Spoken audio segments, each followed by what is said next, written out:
Well, whoever invited the Braves to the pennant race apparently never told them they weren't supposed to stay. The Dodgers couldn't send them home, and neither could the Pittsburgh Pirates, even though the Bucks held a 3-2 advantage. And so the Braves' excellent adventure continued, and now it's the Twins, the Horatio Algers of the American League. Pretty well hit. This ball is going to go.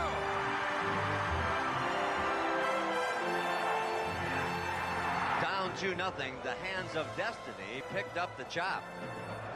Here comes Justice. Save! Here's the throw from Matt. Here's Lemke. He is safe. There was justice, but no mercy as the Braves swept 3. And now it's in Minnesota's hands. They've never lost a World Series game in the Metrodome, but if they lose tonight, it will be the Atlanta Braves who will be known as world champions.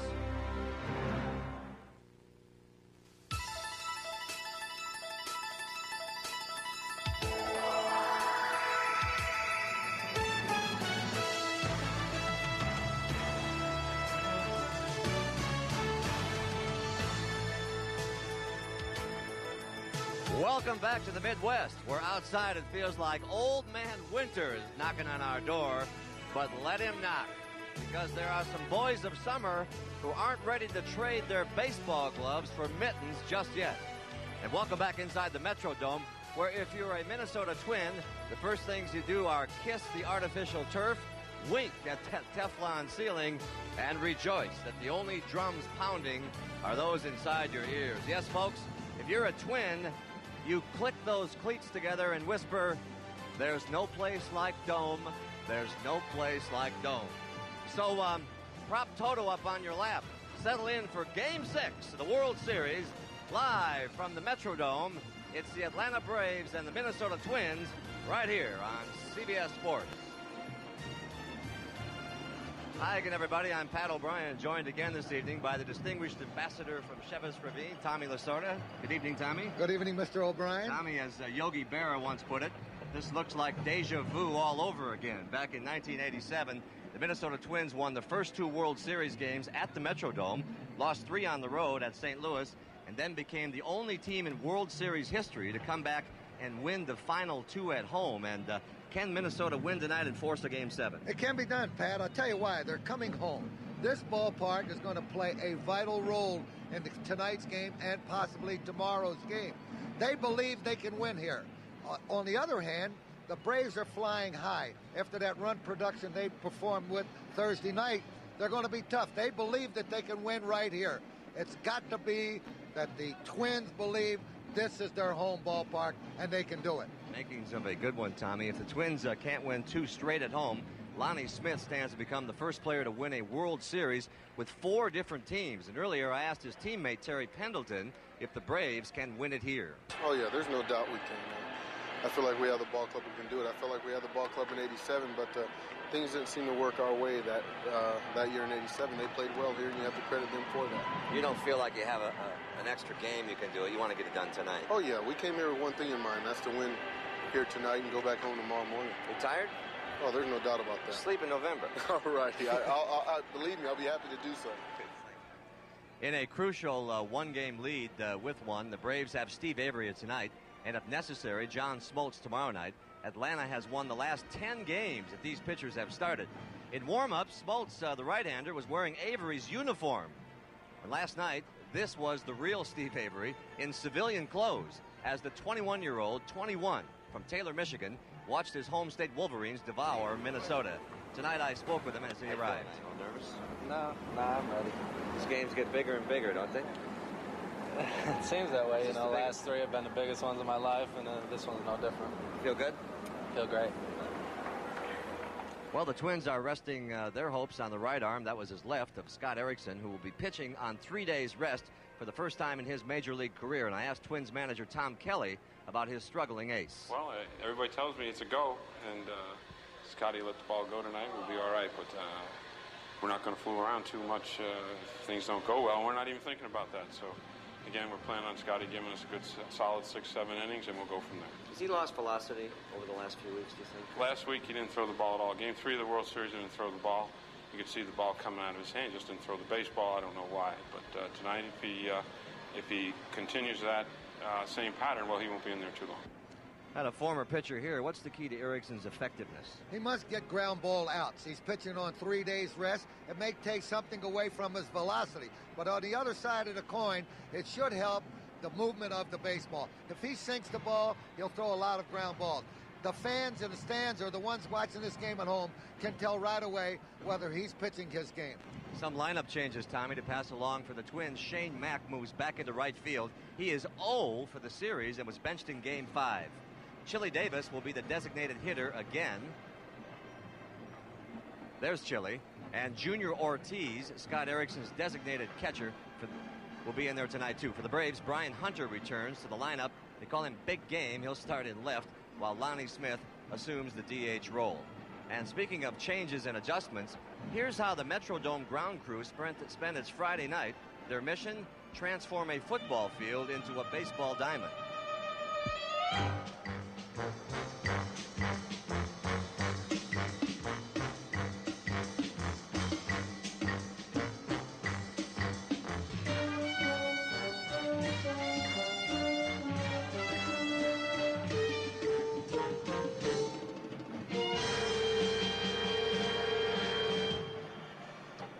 Nice and relaxing, huh? When we come back here, a visit with some very special fans as we roll on from the land of 10,000 lakes here on CBS. Stay with us. CBS Sports coverage of Game 6 of the 1991 World Series. Over the last couple of weeks, hopefully you've gathered with family and friends to soak up baseball's biggest games. Well, now let us turn our thoughts for a moment to those not so fortunate. And so tonight, while people inside this dome are wishing and hoping the Twins will win, people in Children's Hospital outside the dome are just wishing and hoping.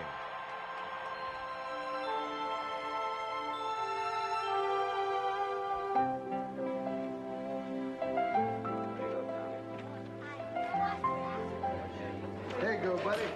There you go. Everything catch, Tommy. All right. All right. Right now, hold your head back like this and say, I love the Dodgers. All right. Okay, now you made me feel better. What? I love the Twins. All right.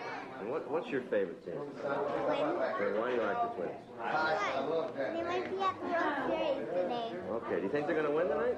Yeah.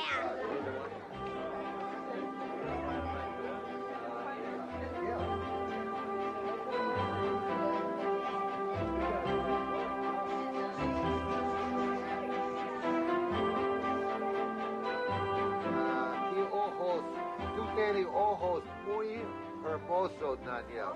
Heidi, your last name is what? Herbeck. Herbeck. Do you have a message for Ken Herbeck? Herbeck's never give up. Herbeck's never give up. One twin? You want the Twins to win, don't you?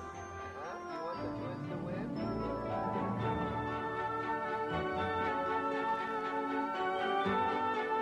Michael, it won't be long. You'll be running up and down these halls, Michael. Right. People will be chasing you. You know that?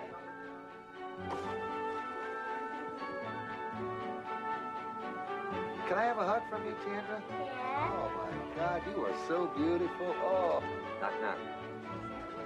Cows go. Cows don't go who. Cows go moo.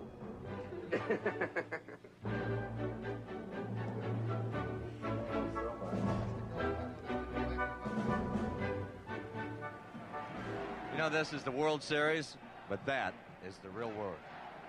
Commercial. Folks inside the Metrodome getting ready for Game 6 of the 1991 World Series. Won't be long now. And you know, we've all been traveling together as a family for over a week now. And once again, it's time to turn things over to my brothers in the booth, Jack Buck and Tim McCarver. Good evening, Mr. Buck. I don't know if Tim and I are going to accept that, accepting him as a brother. This is really something here, folks, and it's the first time, Tim McCarver, that the Twins have been under the gun. They won their division handily.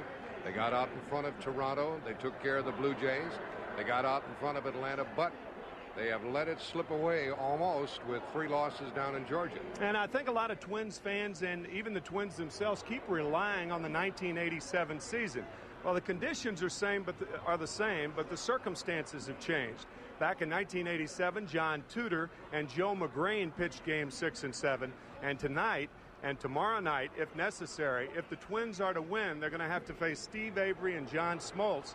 And those two pitchers, with them pitching, the Braves have won 10 in a row. You know, Tim and I were both here in '87, and the Cardinals weren't up to full speed. Jack Clark was out of the starting lineup.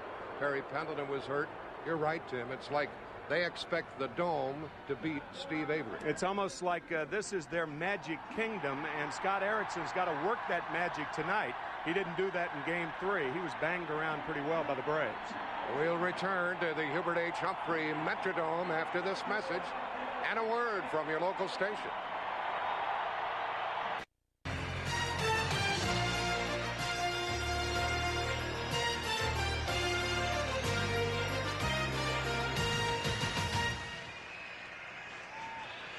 Game 6, and let's take another look at the inside picture at the Hubert H. Humphrey Metrodome. Things are perking right along, and for more pregame activities, let's join the Twins public address announcer, Bob Casey. Ladies and gentlemen, to honor America at this time, we invite you to stand as the POW-MIA Color Guard presents our nation's colors. And now continue standing as the Atlantic recording star, Melissa Manchester, will lead us in our national anthem.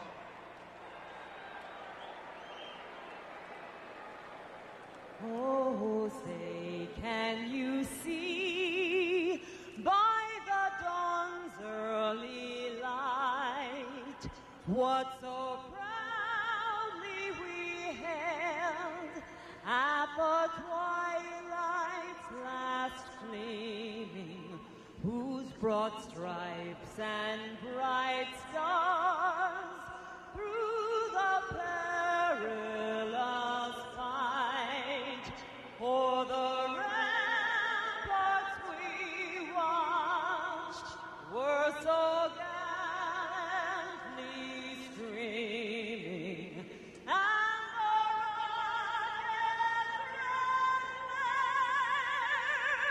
the bumpers in air, gave proof through the night that our flag was still there.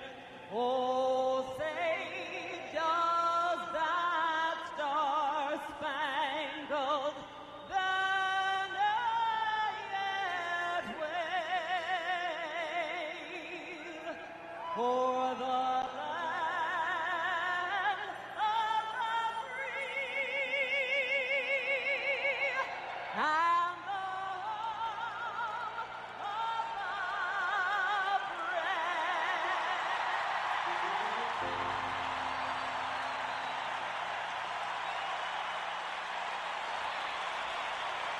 We're closer to the first pitch of Game 6, and we'll be back here at the Metrodome in just a moment. CBS Sports coverage of Game 6 of the 1991 World Series. We're at the Metrodome, and the first pitch is just moments away. Very shortly, the Twins will be taking the field. Moments ago, a wonderful gentleman, a fellow who is a great player, Tony Oliva, delivered the ceremonial first pitch. He is from Pinar del Rio, Cuba, and he batted .304 during his career, hit 220 home runs. Those are certainly Hall of Fame credentials. Apparently, Tony will not be coaching with the Twins next year, but will remain in their organization. Very shortly, you will watch those Homer hankies, and you will hear the noise that goes with it.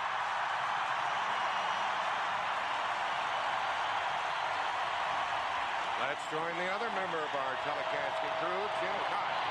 All right, thank you, Jack. About the only thing these two pitchers have in common tonight, they're young and they've been successful. That's where it ends. Steve Avery has really had his act together the last 6 weeks. Braves expect him to win games like this.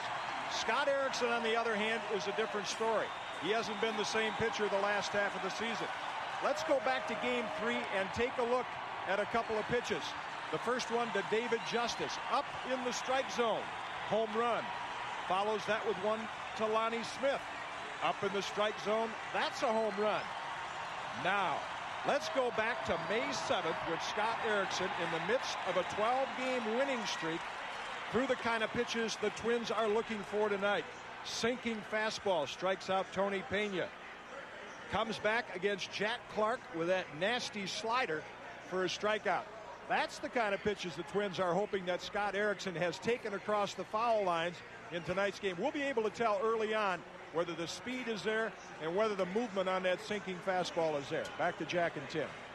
That's what both Jim Cott and Tom Lasorda say. You'll be able to indicate early whether Scott Erickson has his good stuff by the location of his pitches. Here's the starting lineup for the Atlanta Braves. They're on top 3-2. The designated hitter is Lonnie Smith, Terry Pendleton at third, Ron Gannon center, David Justice in right, Sid Bream at first base, Brian Hunter playing left field, Greg Olson has caught every game, Mark Lemke is at second base, Rafael Belliard at short, and Steve Avery will do the pitching for the Braves. Defensively for the Twins, Dan Gladden in left field, Kirby Puckett will be the center fielder, Shane Mack in right field, Scott Leyes at third base, Greg Gagne at shortstop, Chuck Knobloch the second baseman, Ken Herbeck at first, and Junior Ortiz behind the plate. First pitch. Up and into the fearless Lonnie Smith, who crowds that plate. He's had 4 hits in the series, and 3 of them have been home runs. And they took a vicious whack at that one, and it's 1-1. Smith, Pendleton, and Gant here in the first.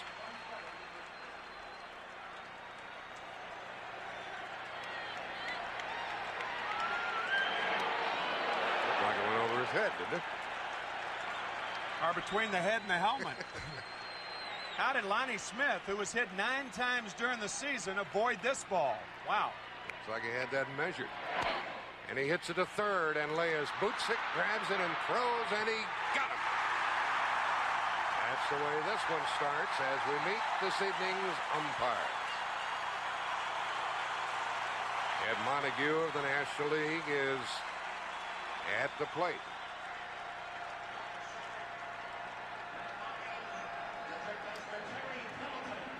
And Don Denkinger at first, Harry Wendelstedt at second, Drew Coble umpiring at third, Terry Tata in left field, and Rick Reed in right field.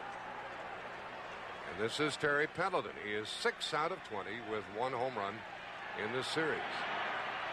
Back in '87, he was only a DH. He had a hamstring injury which kept him from playing in the field, and there's a strike. Terry Pendleton's got to be thinking, what do you have to do to win here? The Cardinals lost 4 games here at the Metrodome in '87 and the first 2 this year. 1 ball, 1 strike. So that amounts to 6 wins at home in series play for the Twins.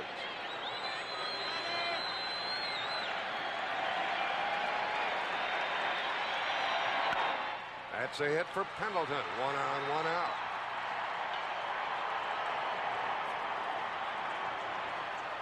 Seventh hit of the series for Pendleton, so that figure's getting up there. Third base coach is Jim Williams for the Braves. And Pat Corrales, former big league manager, as Williams was, is coaching at first. Herbeck will hold against the runner. Pendleton had a bad knee, a bad arch. But we did see him do some running the other night down at Fulton County Stadium. Ronnie Gant has 8 hits in this series, no home runs.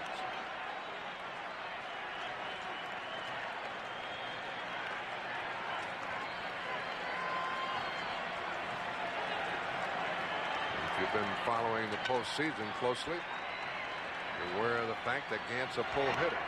He takes a strike, Gant's 1-1.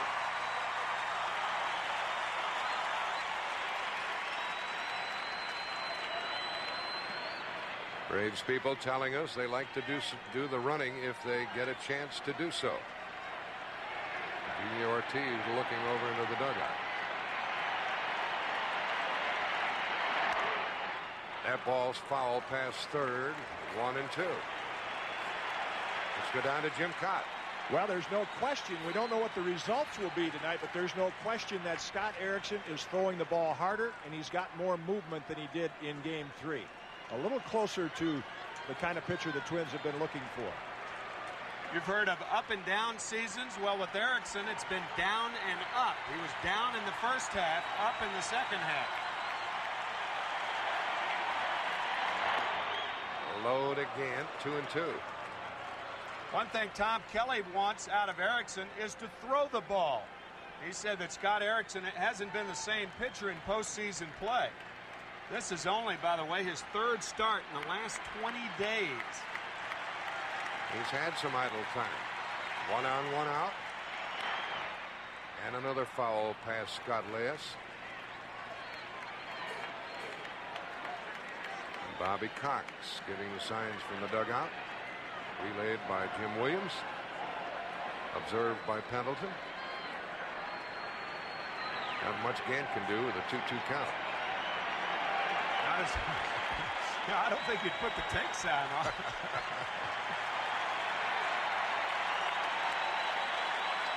Junior Ortiz is the catcher whenever Erickson pitches. Pendleton not going, and a little nubber. The runner advances. Hrbek tags the batter, 2 up.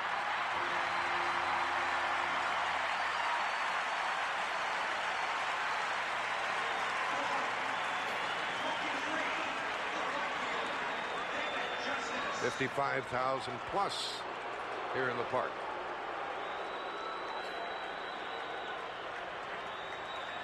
And the Twins deal with David Justice. He's had a half a dozen hits, including 2 home runs against the Twins.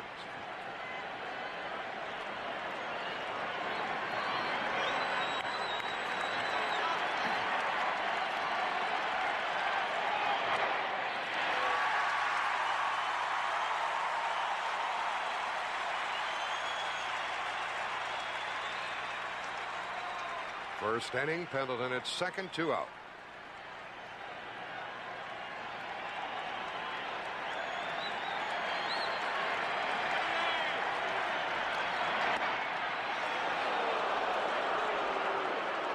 David Justice, 25 years old. As a matter of fact, he was born 2 days after the Atlanta Braves played their first game at Atlanta Fulton County Stadium, April 14th, 1966. And he'll be there for a while, as good as he is.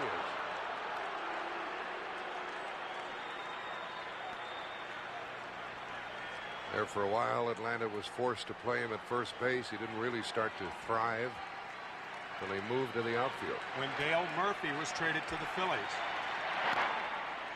That evens it up, 2 and 2. And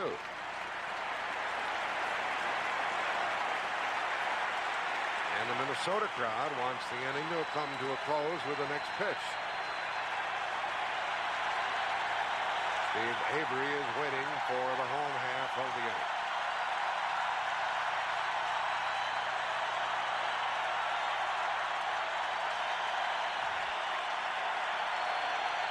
There's lots of hitting room up the middle with the second baseman Knobloch backed into the outfield. They're trying to keep this run from scoring, but there's a world of hitting room for Justice.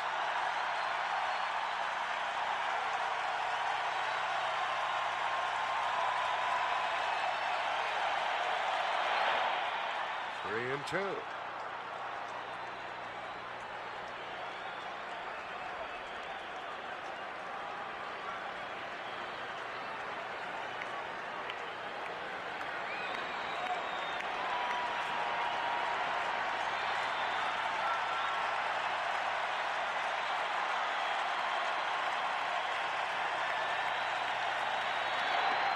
Two on, 2 out. That's one thing about Erickson in the postseason, Tim, even though he's only made 2 starts. He has walked more than he ordinarily does. Looks like he was being very careful with Justice, with Bream coming up next. And throwing the breaking ball on that 3-2 count. You did have first base open, but Having first base open and pitching around hitters early in the game is a very dangerous formula.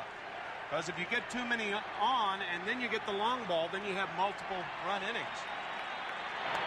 Strike to Sid Bream on a hard delivery. Sid hasn't done much. He's 2 out of 16. No home runs, no RBIs, and he could put Atlanta on top in the first.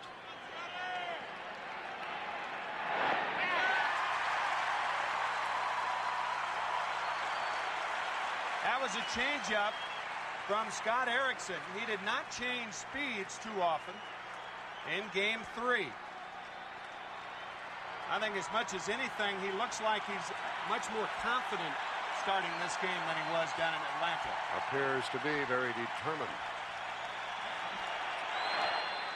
Sid got a piece of it, and it's still 0-2. Single by Pendleton and 2-out walk.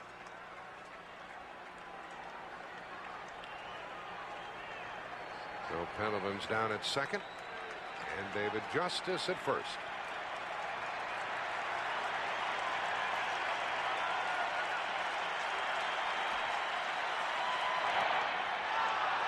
One and two.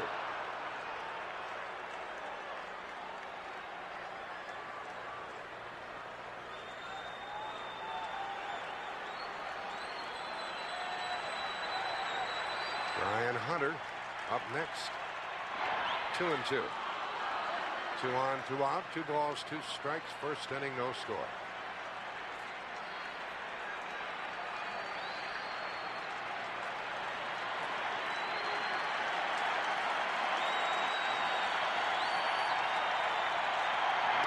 Three and two, and the runners will take off with the delivery.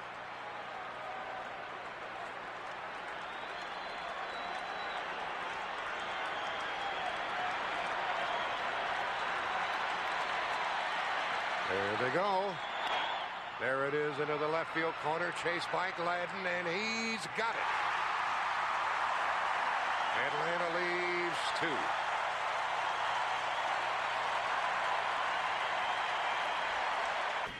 No score first inning as Atlanta left 2.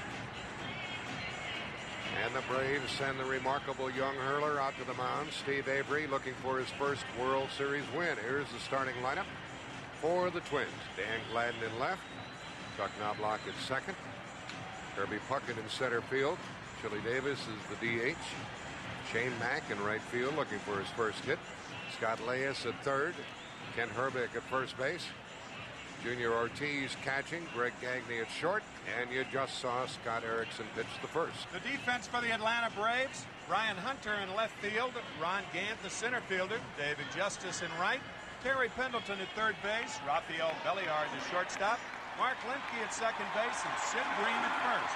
Behind the plate, native Minnesotan, Greg Olson.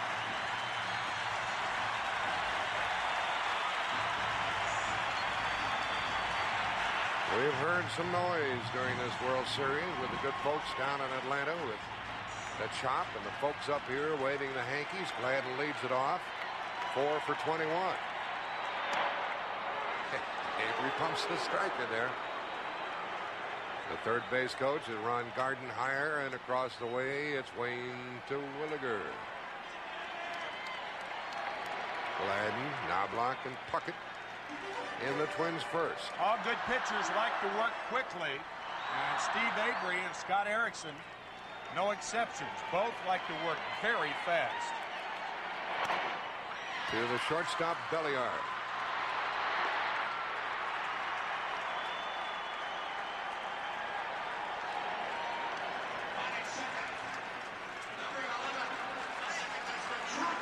Only 2 pitchers in the history of Major League Baseball have won as many games as Steve Avery at that young an age. Left-handed starters. Babe Ruth did it when he was 20 years old back in 1915. And Johnny Lush did it. He won 20. Left-handed starters. 2 1-0 games in the playoffs also for Avery. Knobloch has a half dozen hits, ball 1 to him.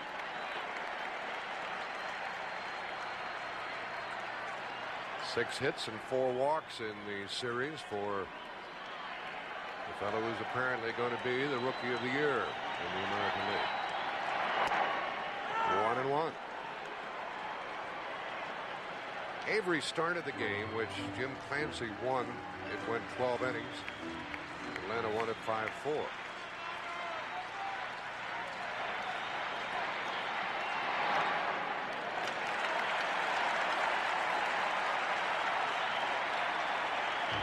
In that game, he gave up a tainted triple in the first inning, a ball misplayed by right fielder David Justice.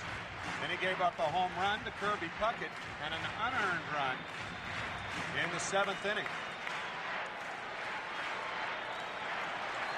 Here's a fellow who has a leg up on the MVP for the World Series, depending on what happens tonight and perhaps tomorrow. Base hit for Knobloch.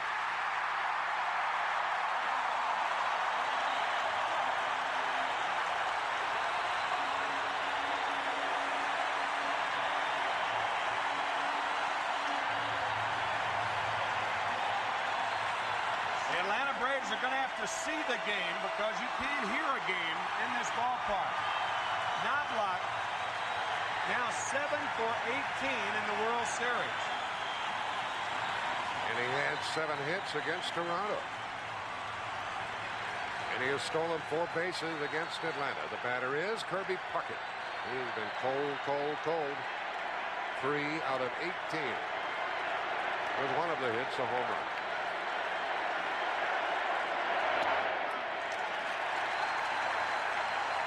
That's what the Twins need. They need production from their outfielders. Coming into this game, Shane Mack, Kirby Puckett, Dan Gladden, Chili Davis started the other night. 8 for 59, a 136 average from the outfielders of the Minnesota Twins.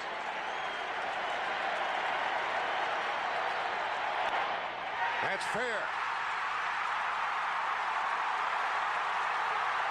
He's going to score. Puckett for third.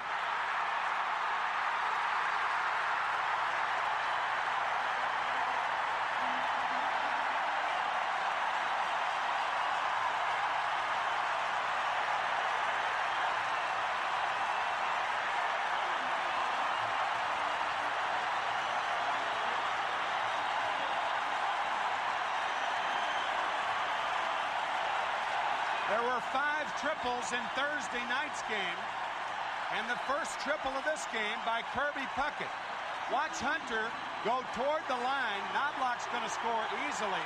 Hunter toward the line. He's expecting the carom, and I think the ball got hung up on the screen in foul territory in left field, and that's why Kirby goes into third base, and the Twins take the lead.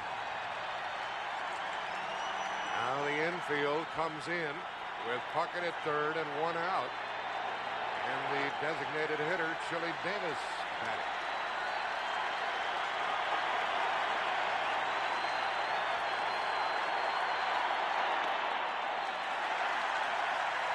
Well, the Pirates went 2 games without getting a run against Avery.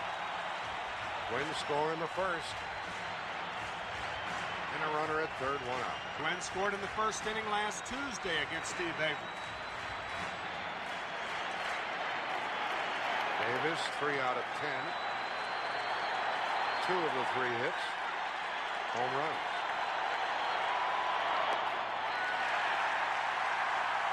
Here's that carom we were talking about. Watch Brian Hunter go toward the line. He thinks the ball's going to carom back to him. It didn't hit the screen. It hit that middle post. And the Twins get a break as Puckett goes into third base. Otherwise, it's just a double with the run score. Kind of looked like the run would have scored. You're right, Tim, whether it was a double or a triple, but there's Puckett at third. And on the corner to Chili. 2-1.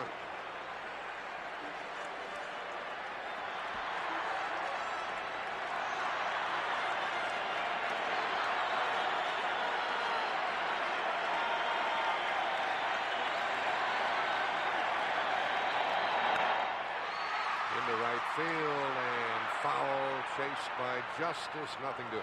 Everybody talks about how baseball is a game of first. If you do the first thing successfully, you usually win. Well, not according to this series so far. The Twins have been out in front. They have scored the first run in 5 of 6 games. And they trail 3 games to 2. Now, with Tom Kelly looking on and Bobby Cox already trailing. Chili Davis gets back in. He wants a fly ball. And Avery wants a strikeout.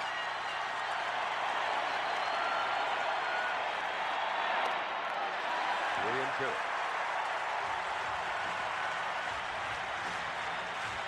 Kirby Puckett resides at third with 1 out. Hoping it's a mobile home.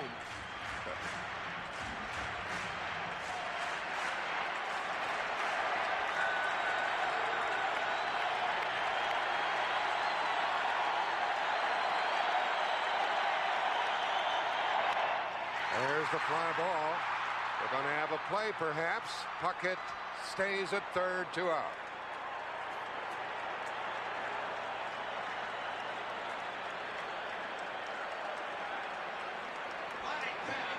Here, because of that friendly curtain in right field, the right fielder is able to play shallow to start with. And then that fly ball was not deep enough. Justice came in and made an easy play for the second out. Well, of all people, who's up there now for the Twins? Shane Mack.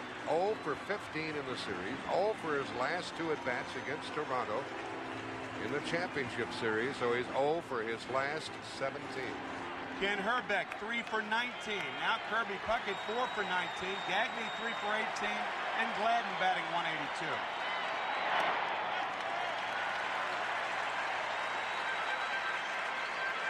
Mack was a .310 hitter during the season with 18 home runs. Runner at third, 2 out.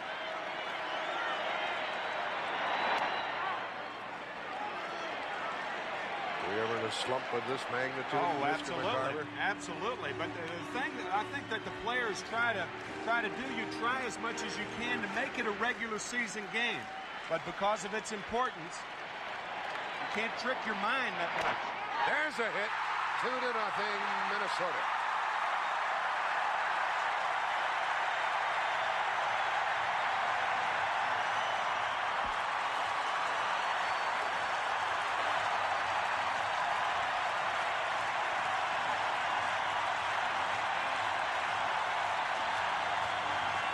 What's that song? Look out, old Mackey's back.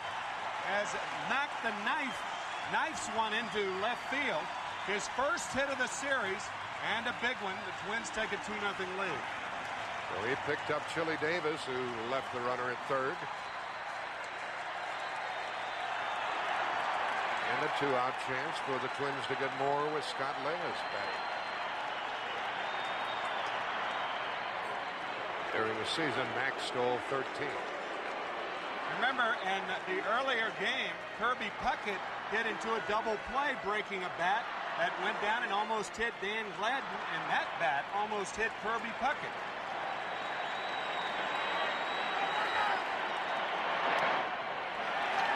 Ball 1 to Leyes, who is 3 out of 11 with 1 home run. I've never met a hitter that wouldn't trade a bat for a hit. There are a lot of bats. There aren't a lot of hits, however.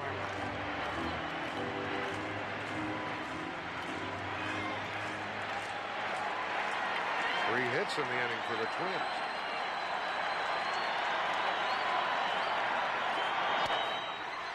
That ball might drop. First and third, 2 out. Another hit.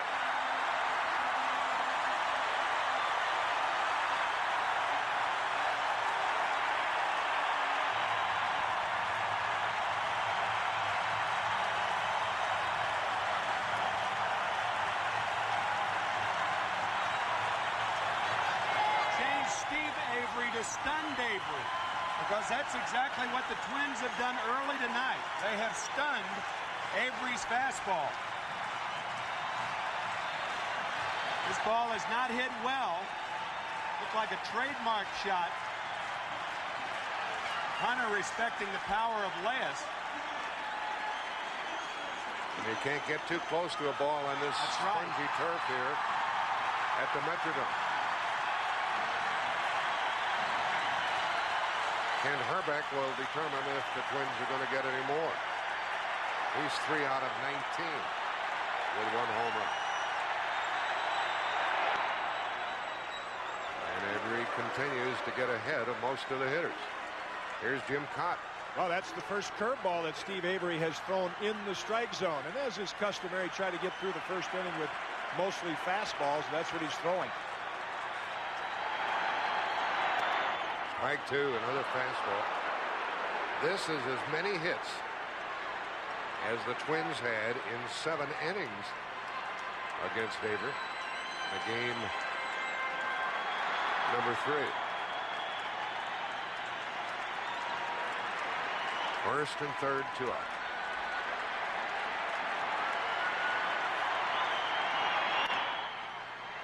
Green scoops it. The Twins scored 2. They leave 2. And they lead by 2. Nice cool evening in the Twin Cities of Minneapolis, St. Paul. And we're at the Hubert H. Humphrey Metrodome. The Braves left 2 in the first and have Brian Hunter leading off in the second as they trail 2-0. Scott Erickson, the pitcher for the Twins.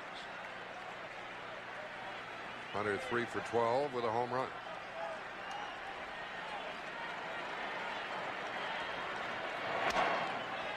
And into the glove of Elias. You remember the ball that Breen hit to end the first. That was a line drive. Gladden caught up with that one, and Elias jumps up for this one. You notice how he timed his jump? He tried not to jump too quickly. Why? He set before he jumped. Nice play, Elias. And Greg Olson bats with 1 out in the second. Looking for his 7th hit.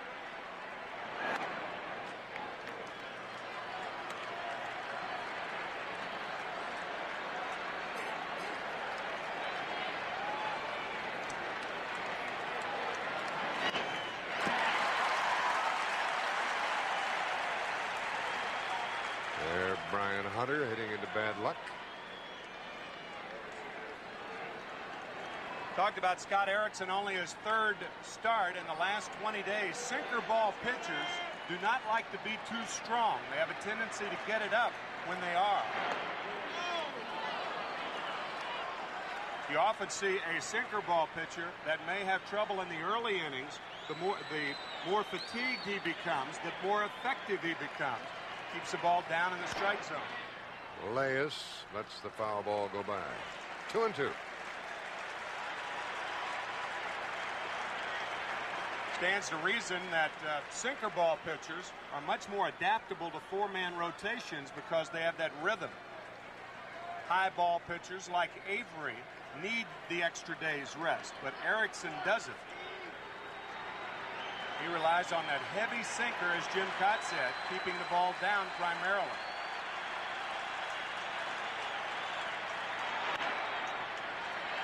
Gagne cuts it loose.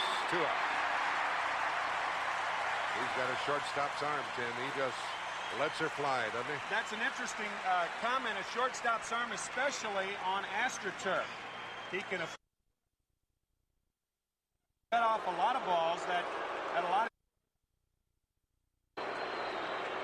See that little crow hop that he takes? He readies himself, but he does have an awfully strong arm, especially on balls where he has to go to his right. Base is empty.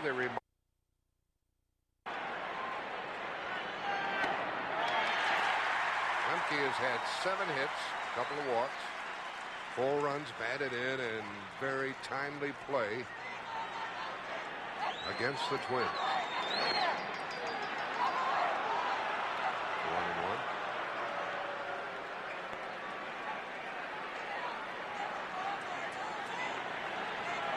Elias about 2 steps behind the base, and go ahead and bunt if you want.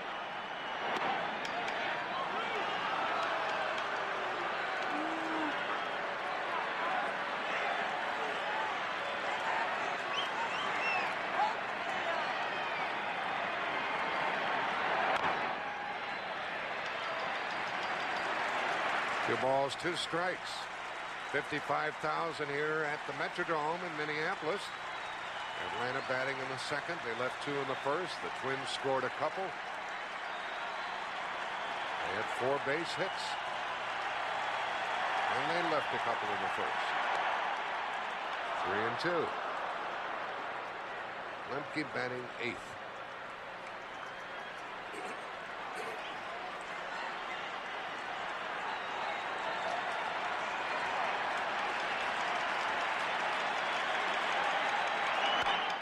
And another hit for the remarkable Lemke, his 8th of the series. Same number as Ron Gant. That's tops for both clubs. And you look at the stature of Mark Lemke and you think, well, he's a little man. Obviously, he's little as far as his height is concerned, but he's a strong guy. He had 54 home runs in the minor leagues, 1986, 7, and 8. His highest being 20 home runs. So he's a guy who puts the ball in play with some authority. 3 triples in this series. He had 2 the other night. Belliard is up. Strike to him. In at the knees, meaning it was about 3 inches off the ground. Lemke has had 7 out of his last 10. You talk about hot. He's at first with 2 gone.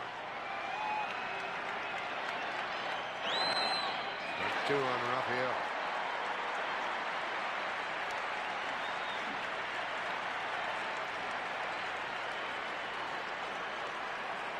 Well, Tim, both Jim Cott and Tom Lasorda said we'd be able to tell early about Erickson. What do you think?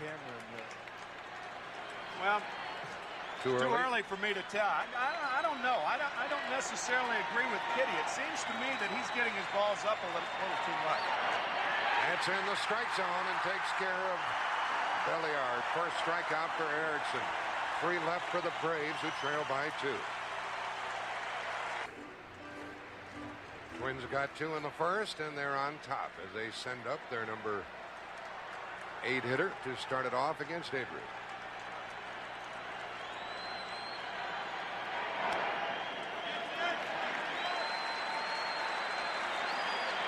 Junior Ortiz.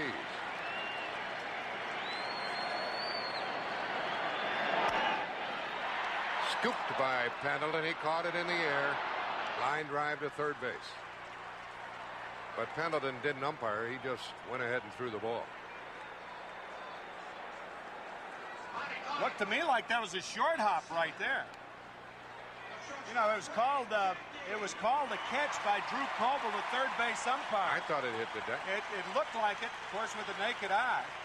Yeah, it did. That's clearly a short hop. That ball didn't even come close to being caught in the air. Look at that. That ball's 2 feet away from it. And Drew Coble standing right there. I mean, it didn't turn into any big play. I mean, Pendleton went ahead and threw it. That's why he threw it. I mean, that ball's 2 feet away from it. Here's Gagne, the number 9 hitter. Out of play. Gagne 3 out of 18.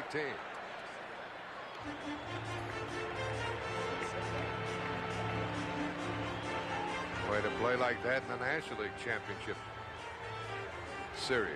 This kid doesn't want all that noise. He got the ears plugged. Huh? What? Another play for Pendleton. And 2 out. Noise is a problem. We talked to the first base umpire, Don Denkinger, about dealing with the noise. Well, what I'm going to have to do first is to talk myself into staying back as far as I can and to get it all in my peripheral vision. And that's a difficult thing because I'm not used to calling plays at first base that far back. And we discuss it as a crew that in these series where you have a lot of crowd noise, you just have to work a little bit differently, and that's what makes it very difficult for all of us. So he's pretty far away from first base with 2 out.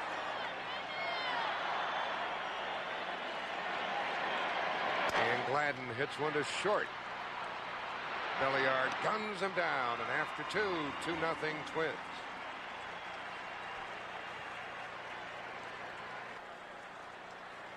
And here we go into the 3rd inning of Game 6, 2-0 Twins. And Lonnie Smith bats for the 2nd time tonight.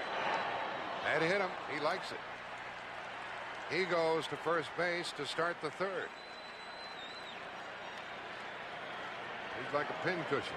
Yeah, he's right on top of the plate. He was hit once in the League Championship Series, now once here in the World Series.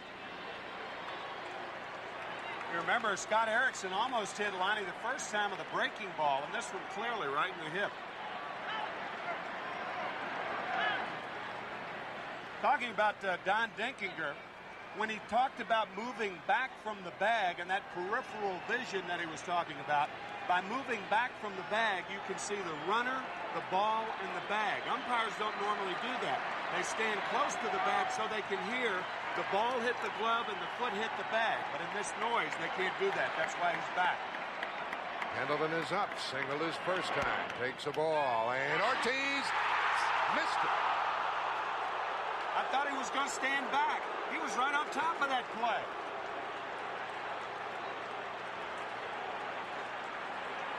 And of course, this is a tag play right here.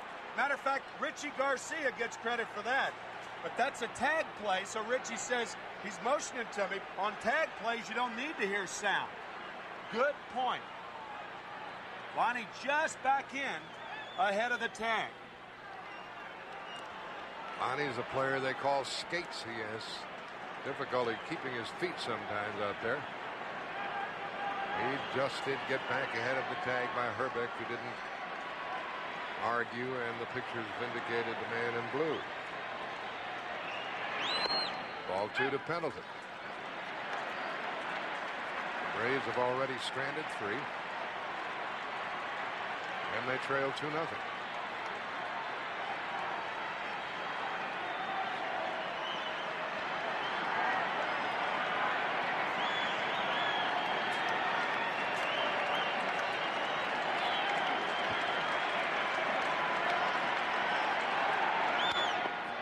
Out of play, and it's 2-1. Now trailing by a couple might slow down the Braves with regard to stealing bases. Well, I think that's one of the things that's changed in the game, Jack. Teams properly don't allow the score anymore unless it's way out of hand. They don't allow the score to prevent them from using the running game. I think that's changed for the better in the game. It used to be 20 years ago, if you're down by 2 runs or more, you let the hitter hit. And Junior Ortiz right there trying to get Scott Erickson to think, pointing to his head.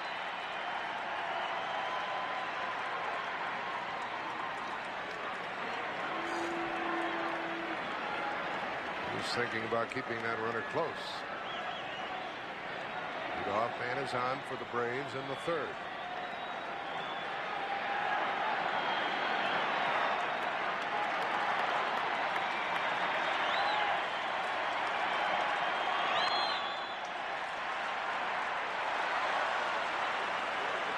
Two and 2. Junior Ortiz, you saw him shaking his head no. When a catcher does that, he wants the pitcher to shake his head no, and that gets the hitter to think about something. But he went ahead and put the one down, the one finger down, and threw the fastball.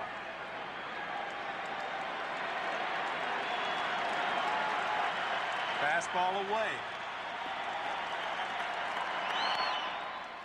And it stays the same on Pendleton.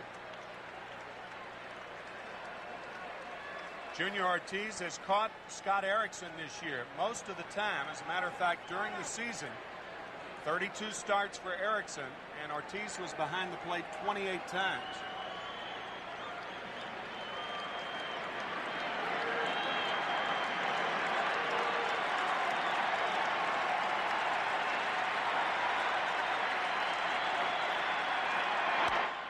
Into left field. That might be tough to catch. It is a foul ball.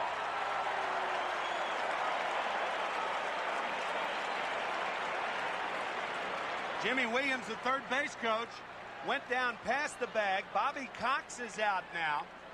And Jimmy Williams was ready to wave Lonnie Smith home, thinking the ball was fair. Left field umpire Terry Tata. And we'll take another look at it. A ball hit to left field by a left-handed batter will slice away from the left fielder. That was a foul ball by about 6 inches. Good call by Terry Tata. That's the sort of play where if you didn't have the extra umpires, you might have a problem. That shot, it was a little vague, but that first shot, you could see just at the last minute, right here. Watch the ball, down the line, right there, about 6 inches foul. Good call by Terry Tatum. 2-2 to Pendleton.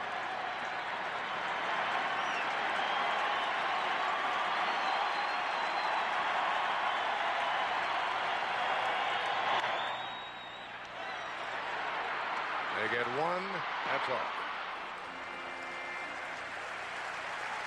So Pendleton, after narrowly missing an extra base hit, reaches on the fielder's choice with one out. A breaking ball, and Pendleton swinging at that ball like it was a shovel. He just kind of, it was almost as though the bat swung him.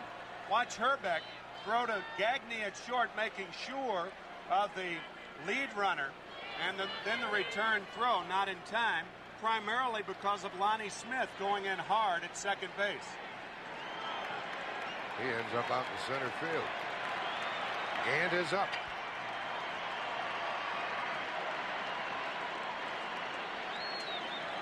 Ron Gant grounded to first his first time.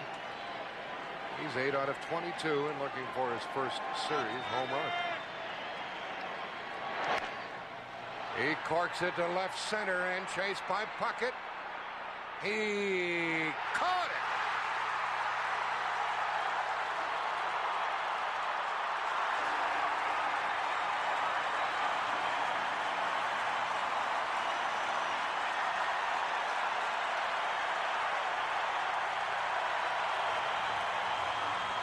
That fence is 13 feet high. And it's plexiglass. And watch Kirby climb the plexiglass to rob Ron Gant of an extra base hit. Wow. That's as high as he could have gone.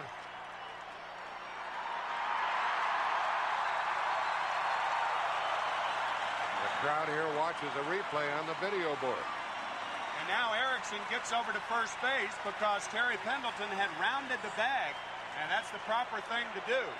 So no double play, but a brilliant play by Kirby Puckett. Watch him time the jump.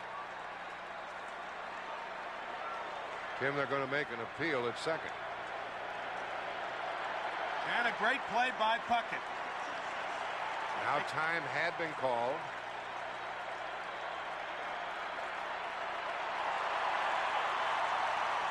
Now time back in. Yeah, Erickson will toe the rubber and then step off the rubber and then throw the ball to second base because it technically times out right now. No. No appeal. Sometimes they even ask the umpire down there. The umpire in this case, Harry Wendelstedt, and they say, don't waste your time. And they were talking to the umpire at second base. In any event, Pendleton's at first with 2 out. Justice, who walked, takes ball 2. So things aren't going Atlanta's way. Pendleton with that fly ball into left that just missed. And Puckett plucking one off the plexiglass. Try saying that fast. Oh, no. Ball 3, and he's probably swinging. Try saying it slow. Puckett plucks the... you got me on that. I didn't know. Puckett plucks the pelota off the plexiglass. 2-0 Twins, top of the third. Swinging on 3-0. That was a fair ball, and the inning is over. Justice thought it was foul. Now the Braves have left 4. We'll return to the Metrodome after this message and a word from your local station. Usually a ball down the line in front of the bag is the home plate umpire's call. But sometimes the runner blocks the home plate umpire from the first baseman, so Don Dinkinger, the first base umpire, from a common sense standpoint, makes the call, and it was a good one.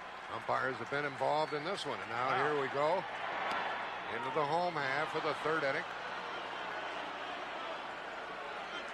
This is Mike Heath. I hope he's going to be home by Halloween, which is next Thursday, right? Kendall is 3 years old. Well, the Braves will either be home tomorrow or Monday. 1-1. This fella at the plate now, Chuck Knobloch, has a hit, has 7 hits, and he is a troublesome sort, isn't he? Certainly is. Had a fine series so far. 2-1 from Avery. Now, the interesting thing about Knobloch is not necessarily his ability, but how unfazed he is in postseason play. You mentioned his 7 hits in the League Championship Series, 8 hits in the World Series. That ball is foul. Just another day at the office. Well, tomorrow, another NFL Sunday on CBS, and look at the big one. Most of you folks will be watching the Bears as they travel to the Superdome to take on the undefeated Saints. The other games, San Francisco at Philly, the Rams at Atlanta, Green Bay at Tampa Bay. And at 4 o'clock Eastern, Dallas against Detroit, Minnesota. Vikings travel down to Phoenix. All starts with the NFL today at 12:30 Eastern tomorrow. There's Greg Gumbel and his crew. 2-2 to Knobloch leading off. He singled in the first and scored.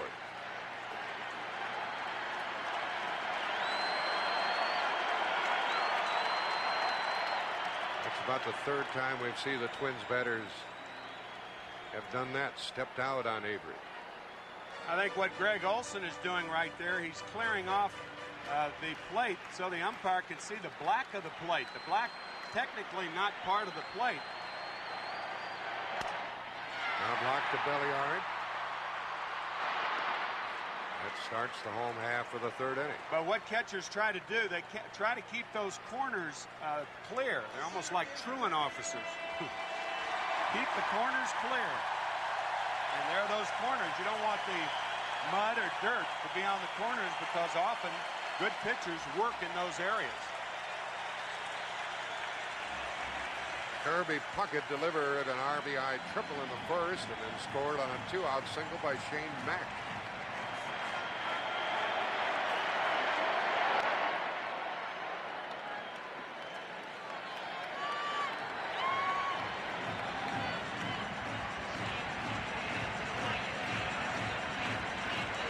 Wynn scored 2, left 2 in the first, but now Avery has retired 5 in a row.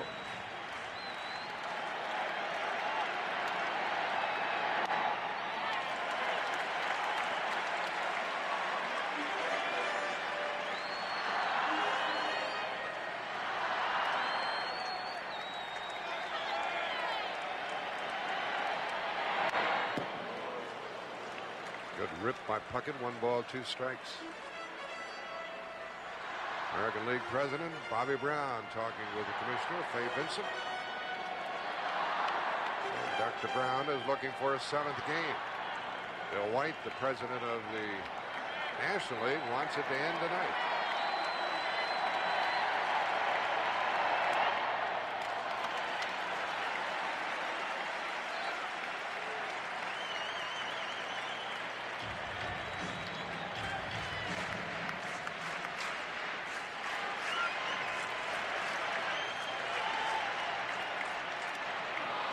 Puckett goes down on a change of pace. 6 in a row by Avery.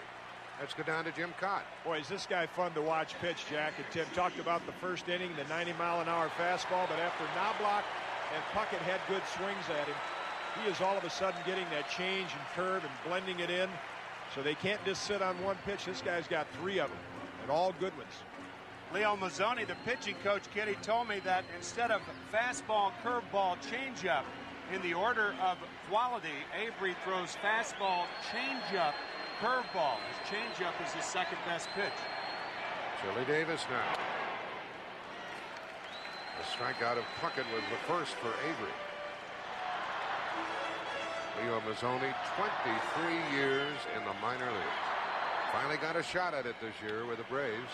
He tutored a lot of these young players in the minors. And he made his presence felt.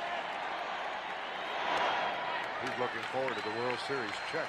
No, win or lose. Win or lose. A disciple of Johnny Sain and Jim Cott, also a disciple of Johnny Sain. Johnny Sain, Kitty's pitching coach with the Chicago White Sox in the middle 70s. But Mazzoni with a lot of theories that Johnny Sain espouses. One, working quickly. Out of play. 2-1 to Chile.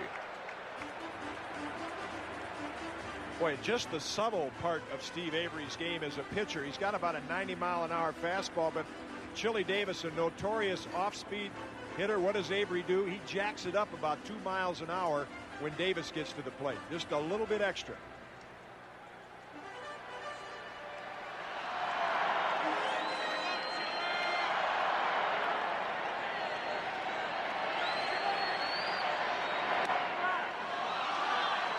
Now 2-2. Crowd behind home plate didn't think so, and I wonder what Chile thought. Doesn't matter. Yeah, agreement's not part of the equation. Agreement's not part of the agreement. 6 in a row set down by Steve Avery.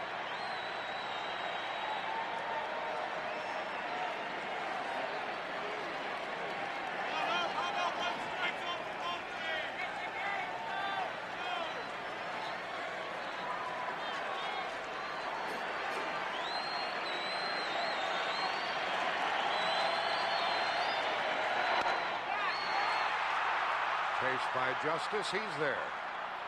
Now we've played 3, and it's 2-0 Twins.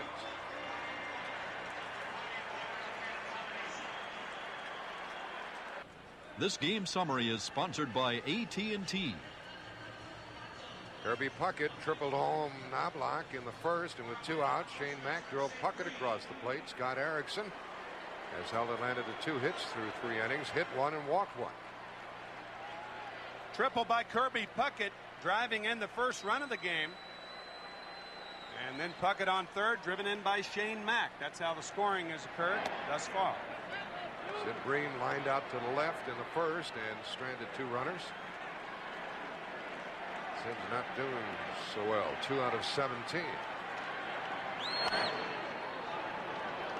1-1. And the defensive play of the game so far. Ron Gant, the batter, a breaking ball that hangs inside. And watch the play by Kirby Puckett, the center fielder of the Twins. Perfectly timed. He can patrol that territory. Balls and a strike to Bream, leading off in the 4th.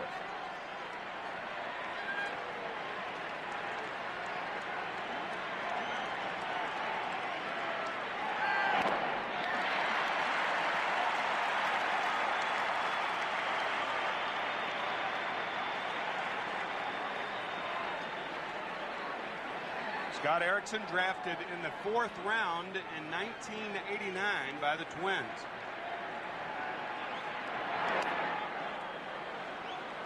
Think of the draft that year. Chuck Knobloch, the first-round draft choice. Frank Thomas of the White Sox. John Olerud of the Blue Jays. Jeff Bagwell. Ben McDonald. And Mo Vaughn. Green gets a walk. Second inning in a row. The Braves have had the leadoff man on, and they've had men on base in each inning. Second walk by the Twins hurler.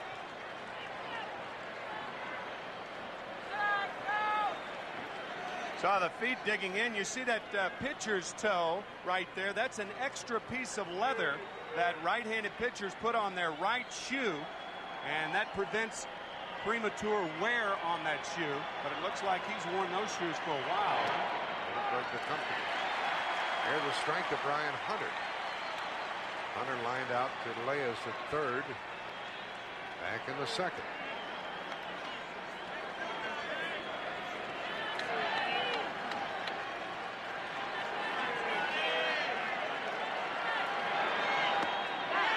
Caught the corner.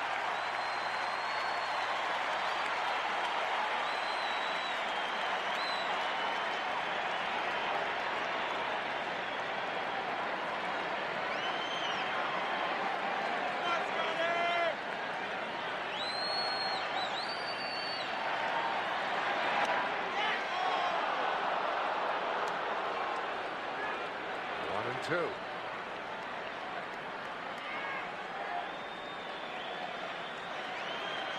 Greg Gagne, the shortstop, open mouth, closed mouth. That means Knobloch's covering if the runner goes. Right at Gagne. And Green back to first with 1 out, and the Braves have hit 4 line drives that have been caught.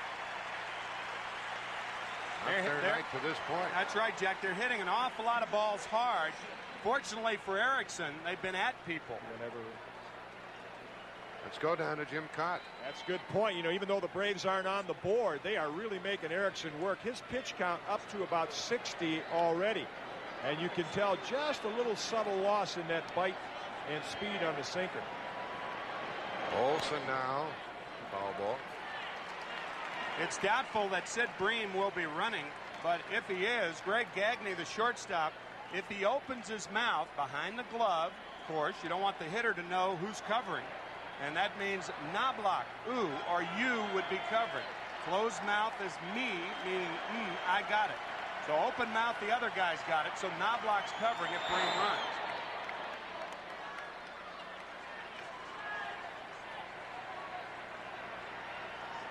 There's the shortstop, Gagne. He watches the sign that the catcher puts down.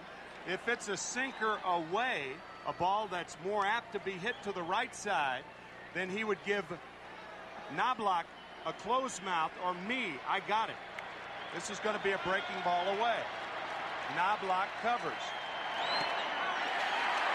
Erickson throws the breaking ball in for strike 2, 1 and 2. The reason that Knobloch would be covering is that a breaking ball is more apt to be pulled than a fastball away. That's the reasoning behind all that. Knobloch again.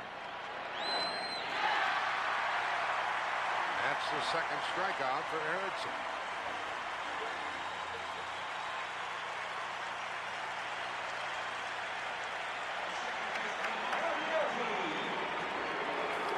Well, how much more production are the Braves going to get from Mark Lemke?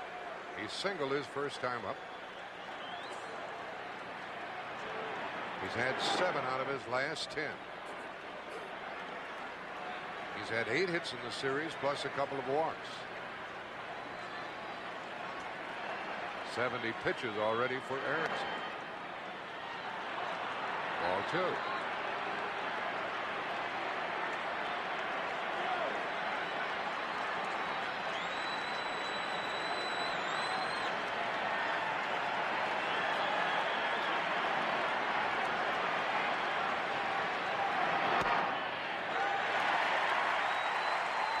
Already left 4 running.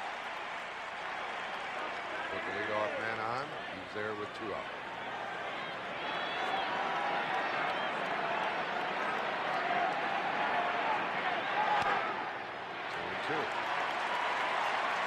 Seems to me that all Tom Kelly wants out of Erickson is about 5 or 6 innings. He has the whole staff ready, even Kevin Tapani, who pitched on Thursday night.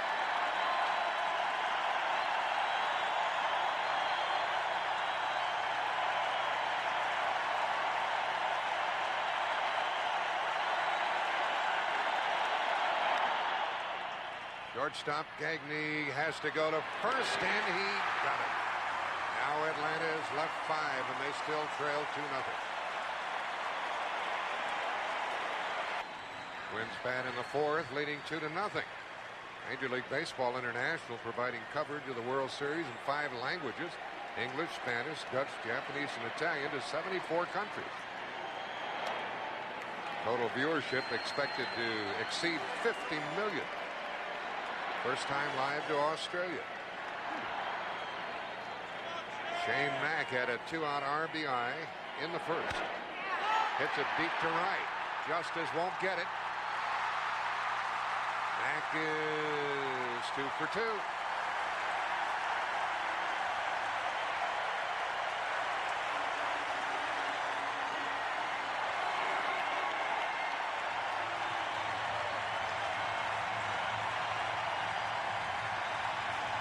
Shane Mack hitless in 15 at-bats. Singled his first time up. to drive in a run in the first inning. And I guess he thinks it's time for a curtain call. A double off the curtain in right field for Shane Mack to lead off the fourth.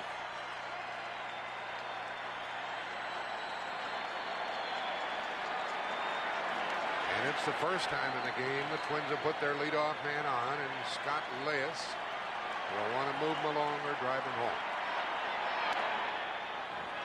On the corner. In the right field corner, Jim Clancy warms up. That's 5 hits off of Steve Avery.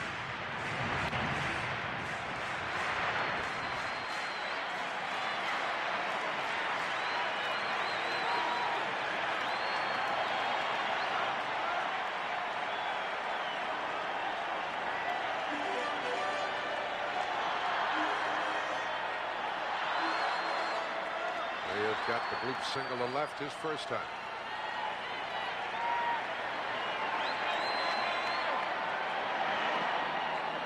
Tried to bunt him over.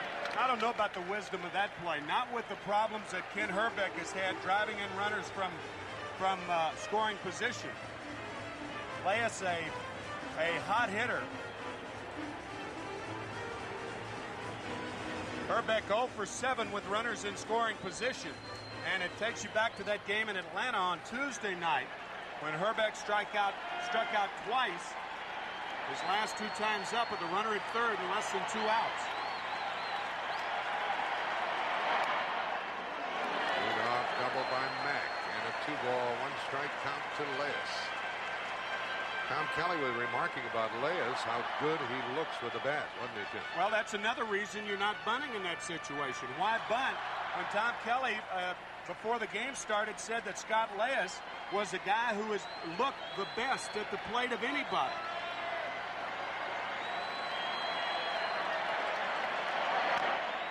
It's it to third. This is going to be close. Got him by a step, and the runner has to stay.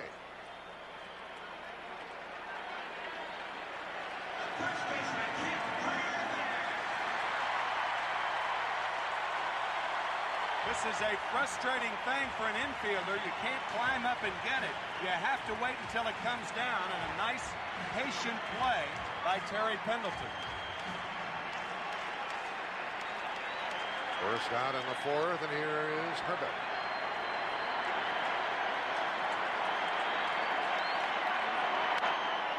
Pops it up. Hunter in left calls for it. Uh-oh!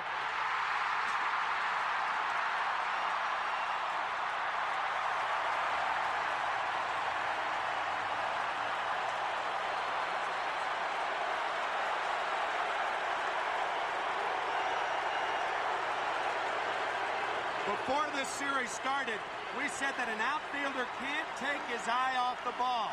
But Hunter right there looked down at Belliard. He took his eye off the ball. He lost the ball when he looked back up. And that's what we were talking about. An outfielder can't do that. Once you pick the ball off the bat, pick it up off the bat, you have to maintain eye contact. Watch Hunter coming in and right there. He looked down at Belliard and looked back up and lost the ball. That's what the dome roof will do, and it up and bit the Atlanta Braves on that play. They give Hunter an error. Second and third, 1 out, infield in.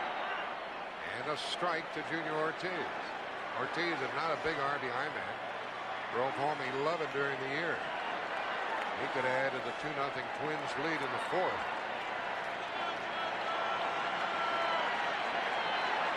Ortiz lined out to third his first time. 2 quick ones on him.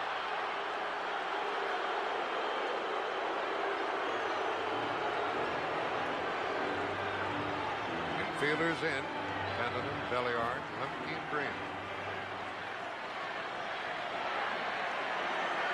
Not only did Hunter look down, he called Belliard off the ball. You could see him saying, "I've got it."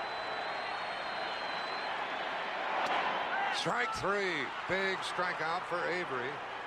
Only his second of the game. Second out of the inning. Junior Ortiz questioning the second and third pitch, saying that they were inside.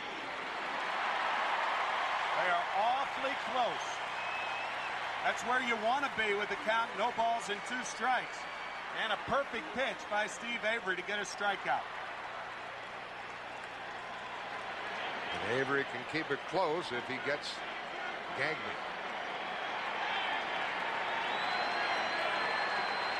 Infield back, second and third, 2 out.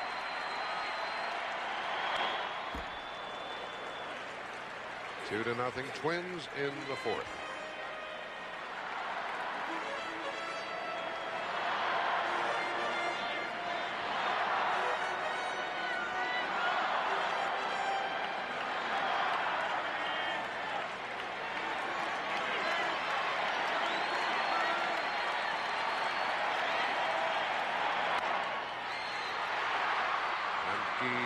Gets him. We've played 4. It's still 2-0.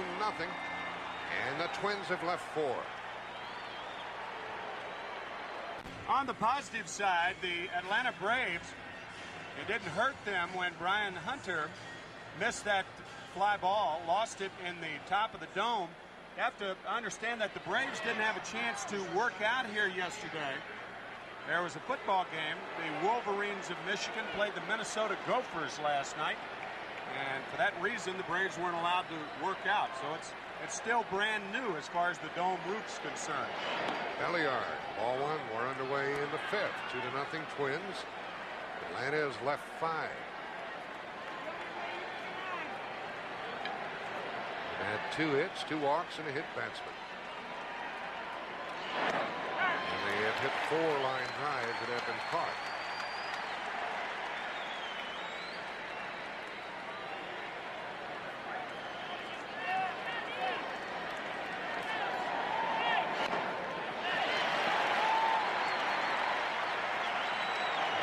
Struck out his first time.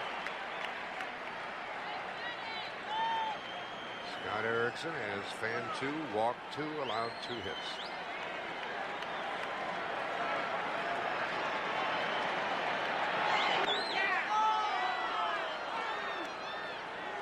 Great umpire getting a lot of help down there.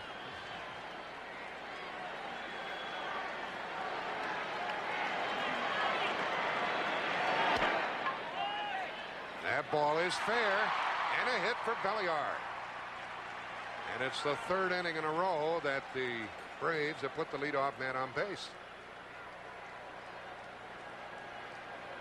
Watch Scott Leyes. You remember when Terry Pendleton had to wait for the ball to come down? Well, Scott Leyes couldn't afford the luxury of waiting for the ball. He jumps up, an off-balance throw, and Belliard has a hit. Tim, you remember that 2-strike bunt by Belliard for a hit? Mm-hmm.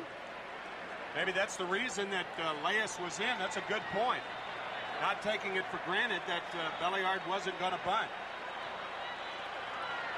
Just like that, they go to work down in the Twins bullpen.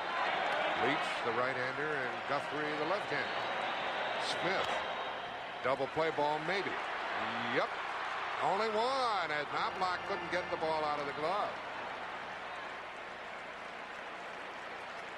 They botched that one up, Tim. Yeah, that's a double play ball. It didn't look like Knobloch was playing close enough to second base. Usually a second baseman will cheat on a ball like that.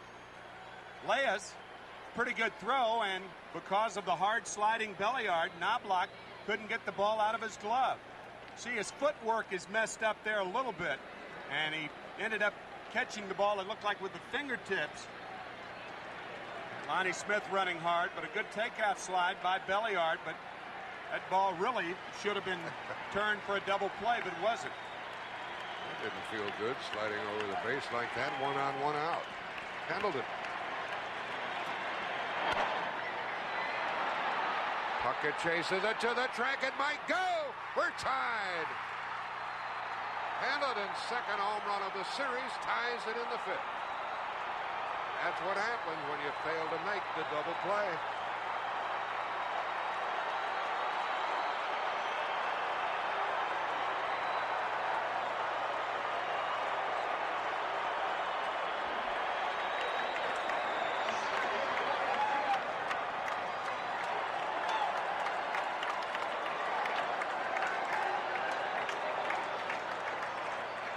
Did Terry Pendleton ever put a charge into that one.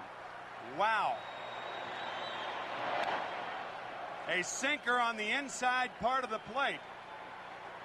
Inside part of the plate, and it just sat there saying, hit me, baby. And Pendleton, did he ever?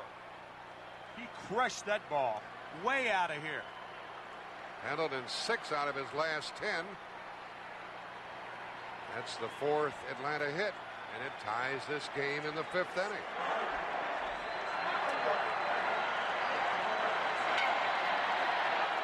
Now it's Gant. Slowly to Gagne. For the second out. Jack, you talk so much, and we talk so much, and everybody in baseball talks so much about the routine plays. There are more games lost because routine plays are not executed routinely than the power hitters and the home runs. This was the double play ball to Leyes. Now watch Knobloch with Belliard sliding hard, but you've got to turn that double play, and Knobloch's inability to do that is the reason that this game is tied. All started with an infield hit by Belliard.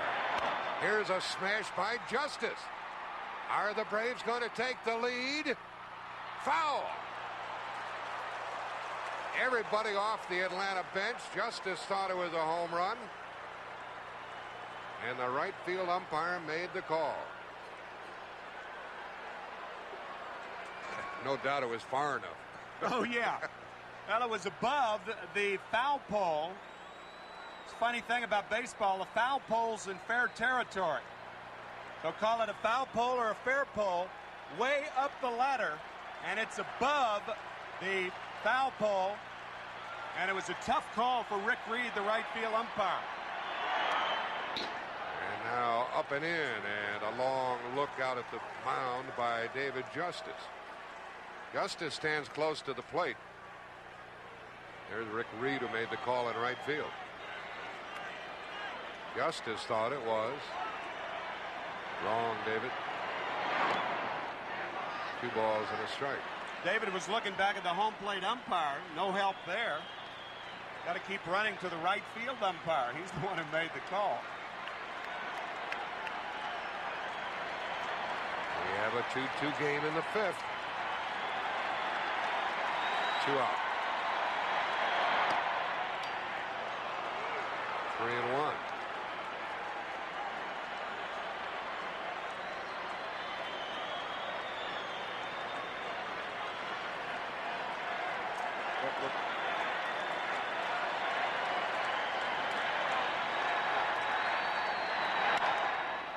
Knobloch from short right field ends the inning. 2 runs, 2 hits for Atlanta. Home half of the 5th coming up. It's 2-2. If you will pardon the imaginary crooked foul pole above that, see the ball right in the middle of the circle? It comes down and lands just to the right of the facing, right there in the upper part of your screen. It was about a foot foul. Here is Gladden leading it off. 3 people chasing the foul ball, and Justice came close. As we start the home half of the 5th with Gladden at the plate. David Justice came close to a home run, and now he comes close to catching a ball in right field. About the same distance that the ball was foul that he hit. It's a weird game so far. Well, his teammates have put Steve Avery back in there. 2-2. Notably the home run by Pendleton. Following an infield hit and a botched double play ball. Strike 2 to Gladden, who is 0 for 2.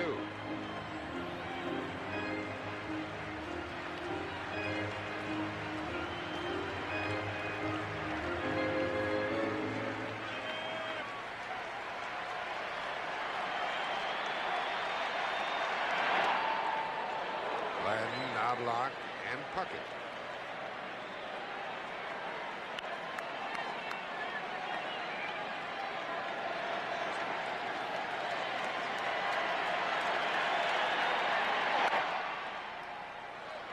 Stage 1 and 2.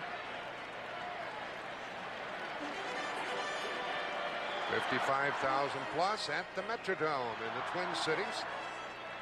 And the Twins got 2 in the first, and Atlanta tied it in the top of the 5th.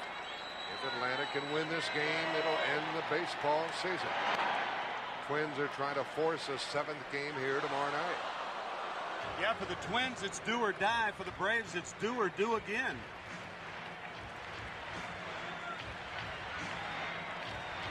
Terry Pendleton's second home run of the series has tied this contest.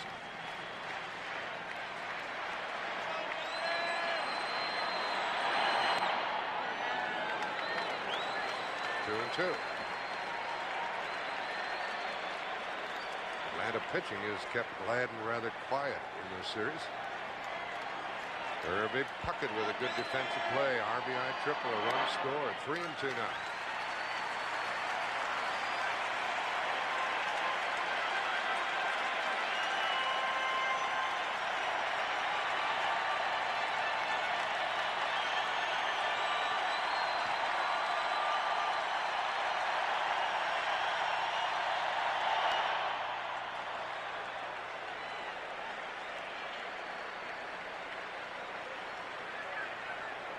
Steve Avery has fan 2, walked none, allowed 5 hits.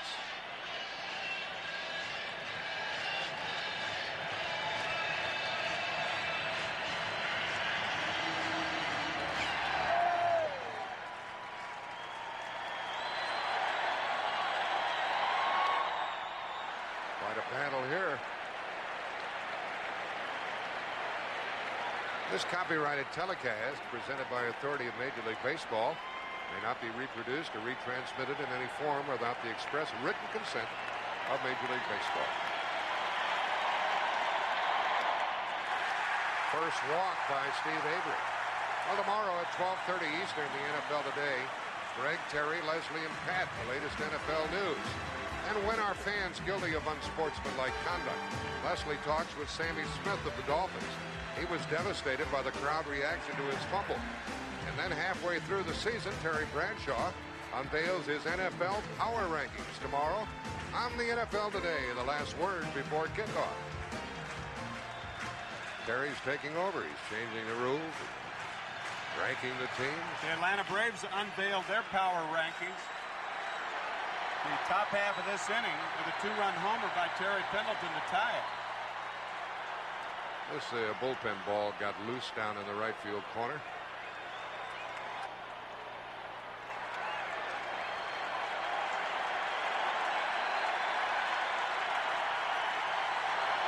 There goes the runner.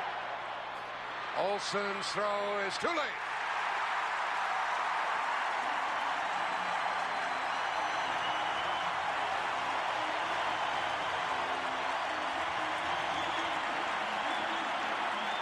Dan Gladden with an excellent jump at first base. And Greg Olson's throw is short hop. Had that ball been in the air, they might have a chance to get him. But watch the little short hop on Belliard. The short hop causes the infielder to come up with the ball, and Gladden is in there. And the count, ball 1 to Chuck Knobloch. 1 for 2. Minnesota wasted a leadoff double in the 4th inning.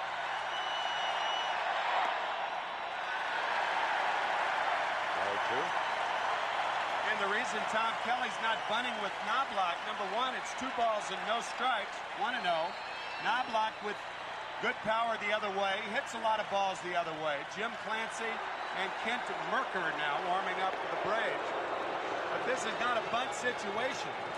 You don't want to sacrifice one of your better hitters to get the runner over. You would rather have him get him in.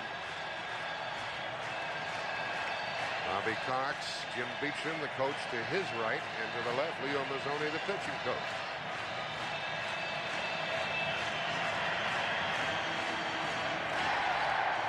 Tom Kelly trying to regain the lead here in the 5th.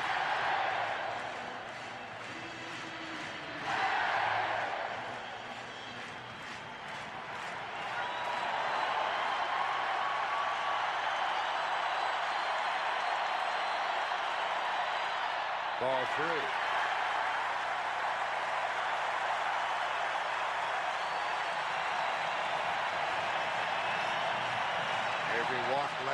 Stoll second. 3-0 to Knobloch.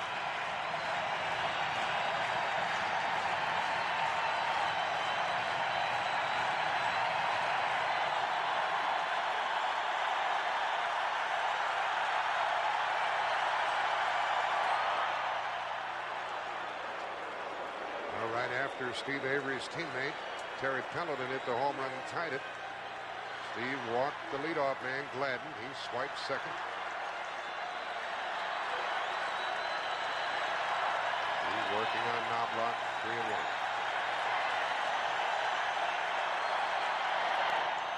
3-1. 3-2.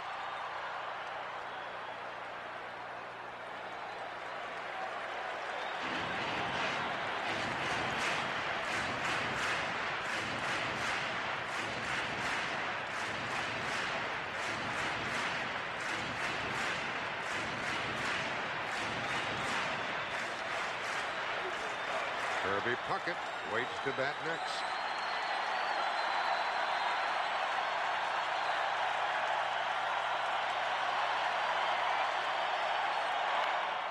That's going out of play as Justice chases over.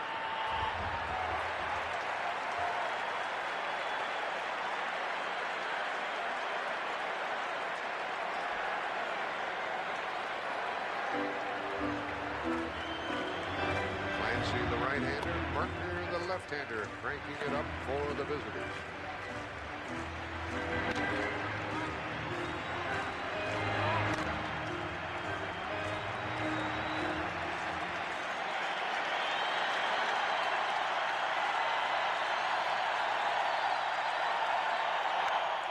Into right for Justice, and he catches it. The runner advances to third with one out. So Knobloch did his job.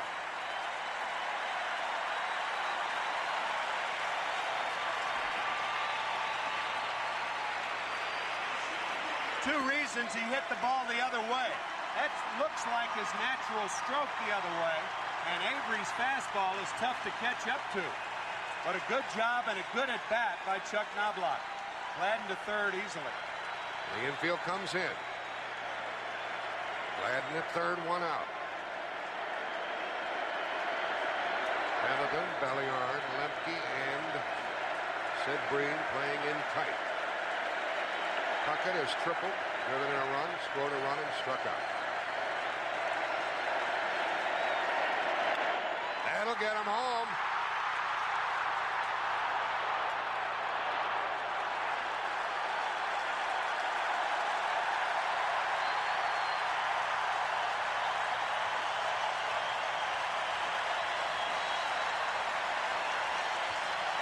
Well, this time the Twins executed, Tim. Had the right man up there, and Kirby Puckett, he had been silent until tonight. Only 3 for 18 in the series coming into tonight. He tripled in a run in the first inning and now drives in his second with a sacrifice fly to deep center. The Twins turn a walk into a run with a stolen base and 2 fly balls. 2 out, base is empty. 3-2 Twins in the 5th. Ella missed the bullseye there, but Kirby did the job. And Chili Davis is up 0 for 2.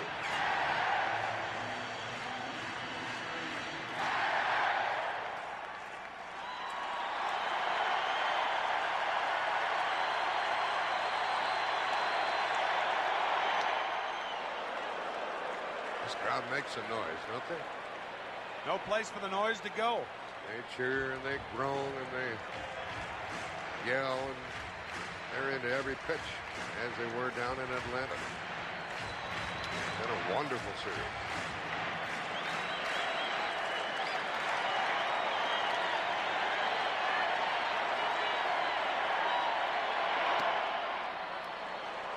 Two quick ones.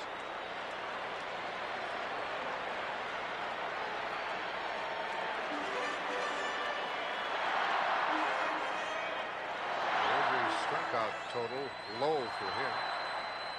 He struck out 2, walked 1.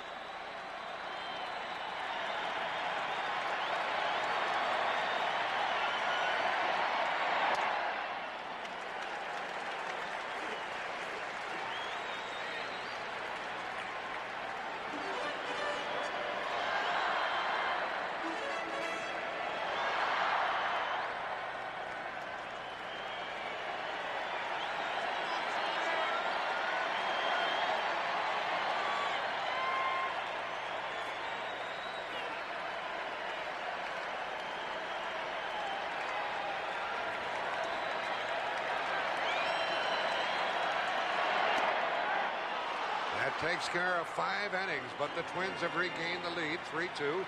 We'll return to the Metrodome after this message and a word from your local station. 3-2 Minnesota. What an interesting inning in a contrast in these two pitchers.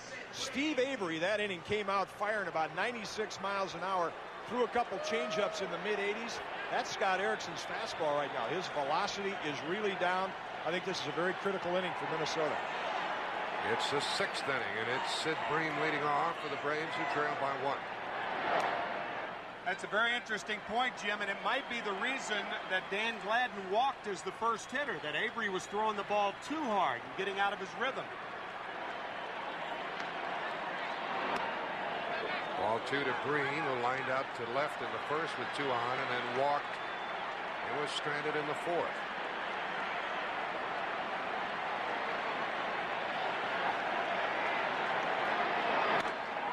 Pops it up. Third baseman wants it.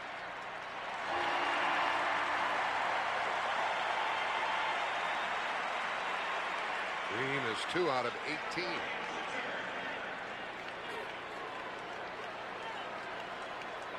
Crowd quiet as the Braves bat in the 6th. I get the feeling that regardless of what happens, if Erickson can be coaxed through this inning, he might be finished.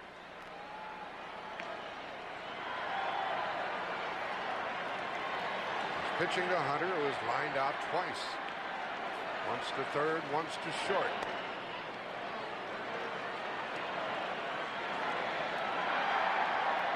Third time through the lineup. And the Braves, remember, have hit a lot of balls hard at people tonight. Not this one. Second baseman Knobloch. He fended off the shortstop and made the grab.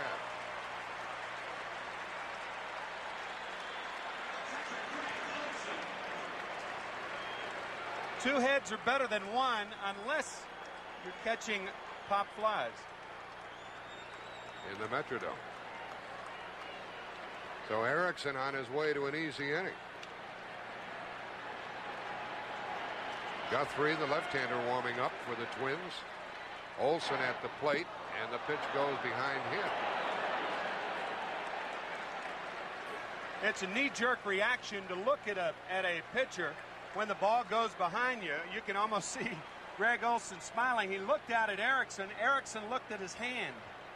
Watch Olson. Ball just misses him. He looks out. Erickson looks at his hand. Watch Erickson. Watch him look down at his hand. Well, he did. Trust me. There are 2 out. Goes right back with 1 on the corner. 1-1. Erickson really uses his right pant leg, the dirt off the mound, like pitchers use a rosin bag to try to get a little grip. Very warm down on the field. You perspire, and that goes right to the fingertips.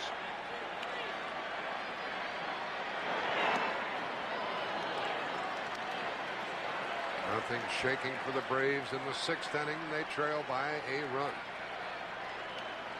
They've had men on base in every inning till now. But not this inning. That's the first time they've gone down in order. Home half of the 6th, and the Twins lead it 3-2. Scott Erickson, tucked in the corner there, has a 3-2 lead.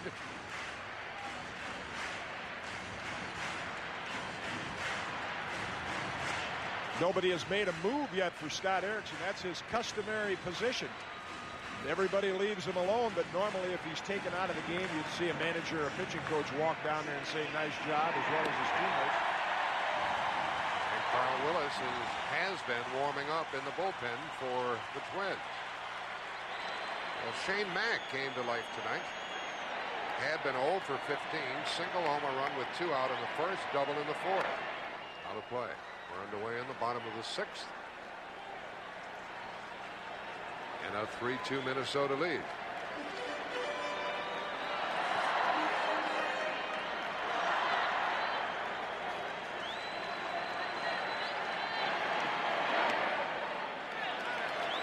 For the 3rd time tonight, the bullpen gets ready. Mark Wohlers this time for the Braves out in right field.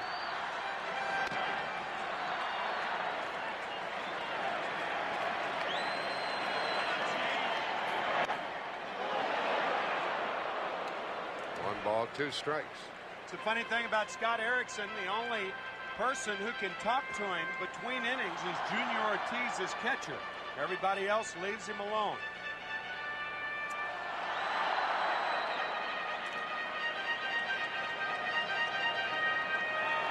Wants his own space. Well, they challenged him to do the job tonight. He's done it so far. Slow roller, the pitcher has to cover.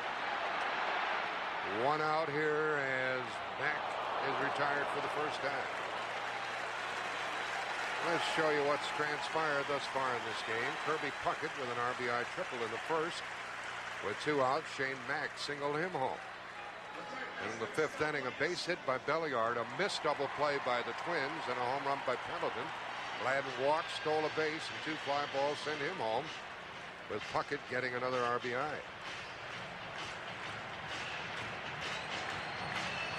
Scott Leyes, 1 for 2.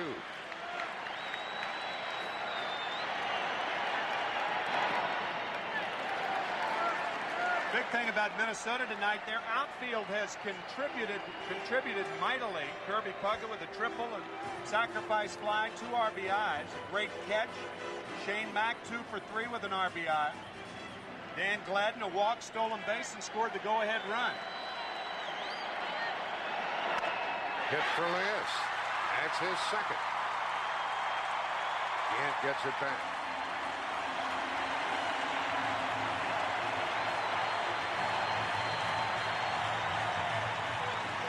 One on, 1 out.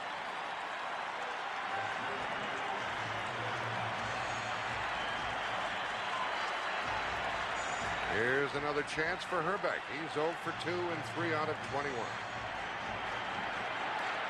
And that's what he was, 3 out of 21 against Toronto. At any moment, he could pop one.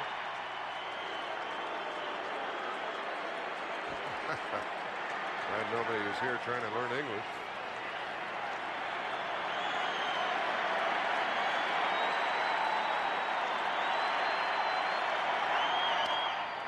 The play will go to second. Back to first. 3-6-3 ends the 6th inning. And a 1-run Minnesota lead. 3-2. Another look at that double play that ended the 6th inning. Fine throw by Sid Bream, but watch Scott Leyes sliding inside the line. Remember, a base runner's got to be able to tag the bag with the slide. A hard slide, and Leyes could have been called out for interference there. Well, the Braves fans say leave it to Lemke. He leads off and corks it just foul outside first base. Well, where do we stand in this one? Are we 3 outs away from a 7th game, or 3 innings away, or are we 3 innings away from ending the baseball season?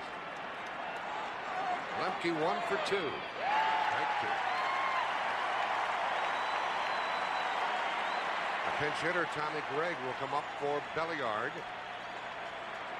That's the difference between the American and National League. The Braves can keep Avery in the game.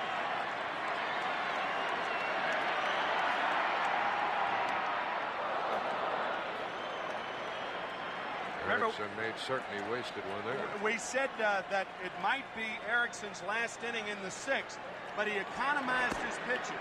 He got 3 easy outs, 3 up, 3 down. He's now thrown 106 pitches, and Mark Guthrie is up rapidly.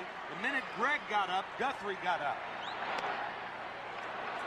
2-2.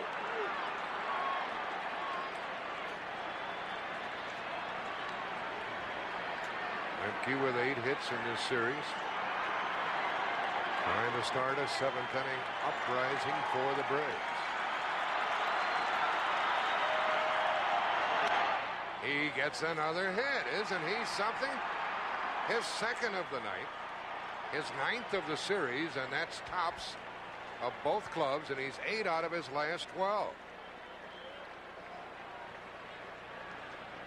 I feel sorry for anybody who learns to enjoy the game of baseball from the box seats. This is the way to learn. Get a hot pretzel or a hot dog and look in on the mystery of baseball. Learn it from afar so that when you get close to the action, you'll appreciate it totally. Tom Kelly comes out. He has the bullpen primed. That Lemke is something, isn't he?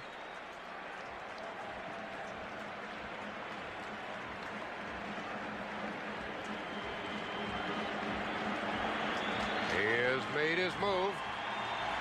And he is going to bring in the left-hander, Guthrie. Wonder what he thinks of that. Scott Erickson worked 6+ innings, giving up 5 hits. He walked 2, struck out 2, 2 earned runs. Coming on the home run by Terry Pendleton, driving in Lonnie Smith. Mark Guthrie will be the new pitcher. One of only 2 left-handers in the Minnesota Twins bullpen. And Terry Leach cranks it up. Interesting that it's Terry Leach and not Carl Willis. This is Willis territory. He was up the previous inning, and I think with all the innings he's worked lately and ineffectively, maybe Tom Kelly is electing not to use him in his usual spot tonight. Jeff Blauser is 0 for 5 in postseason play. And Guthrie comes in firing strikes. Tying run at first, nobody out in the 7th as the Twins lead 3-2. Lemke with his 9th hit of the World Series. 2 for 3 tonight.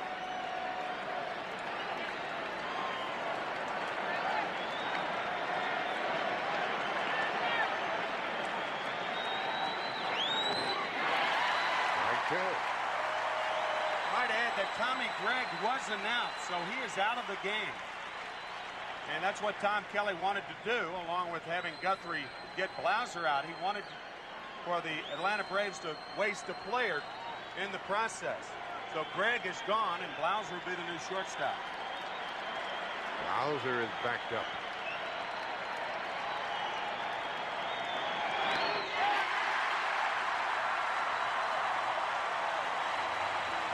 And he fails to move Lemke off first.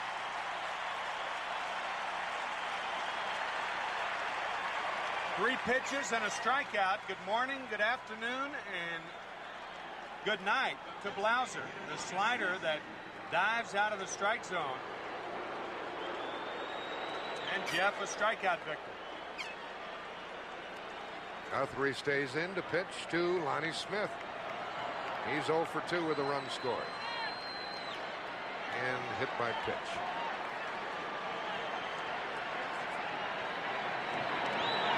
There goes the runner down to second.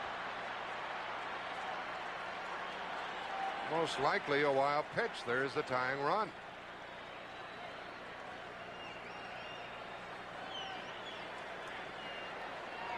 It is a wild pitch. Junior Ortiz didn't stay down on the ball. When he came up, the body acted as for better use of a better word, a jettisoning agent. That ball just fired off to the right. What you try to do is stay down on your knees, cushion the ball, and keep it out in front. Ortiz didn't do that. Ronnie showed a bunt and took ball 2. He's not bunting with that man at second. That's a bad play right there. You're in an offensive situation. Why would you want to bunt the runner to third base? In effect, leaving it up to the next guy. There's already one out. He's trying to get Leyes in at third. There's a strike. Lonnie has hit home runs in the last 3 World Series games. He is the 5th to do that in one World Series. Lou Gehrig, Johnny Mize, Hank Bauer, Reggie Jackson. Bobby Cox didn't like that last call. So Lonnie, the first non-Yankee to do that. 3 consecutive games in which he's homered. He's still doing it. 3-1. Here's that list with Gehrig, Mize, Bauer, all Yankees. Reggie Jackson in 77. Lonnie Smith, the first non-Yankee to homer in 3 consecutive games. Lemke at second, tying run, 1 out, 7th inning.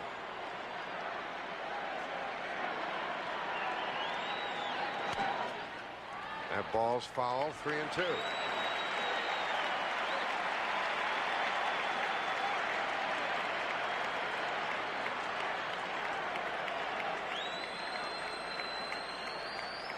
couple of pitchers in the bullpen now.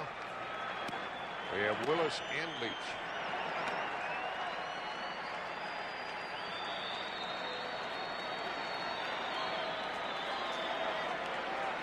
Guthrie in relief of Scott Erickson. Got his first opponent, 3-2 to Lonnie Smith.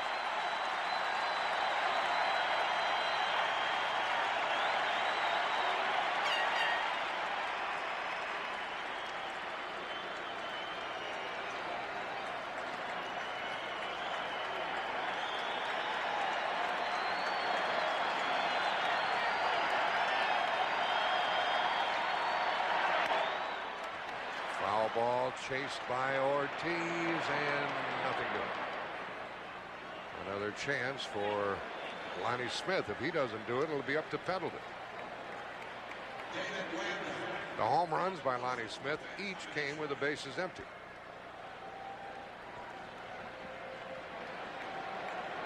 Pendleton will be next. Leadoff single by Lemke. Advanced on a wild pitch.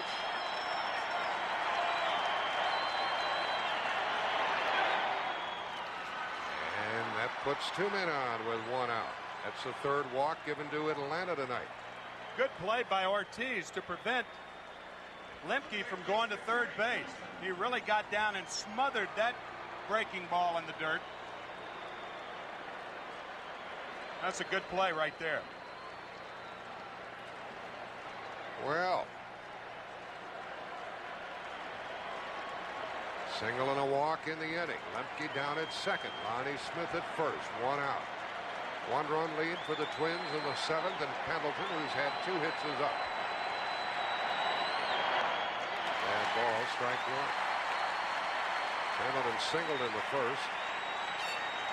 Reached on the fielder's choice and popped a 2-run homer in the 5th. Mark Guthrie's best pitches are sliders out of the strike zone. So the Braves will try to make him get the ball up before swinging.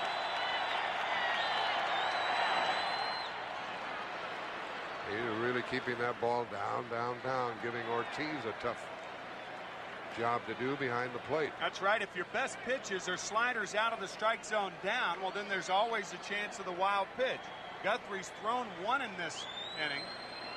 And as you said, Jack, it puts an awful lot of pressure on the catcher.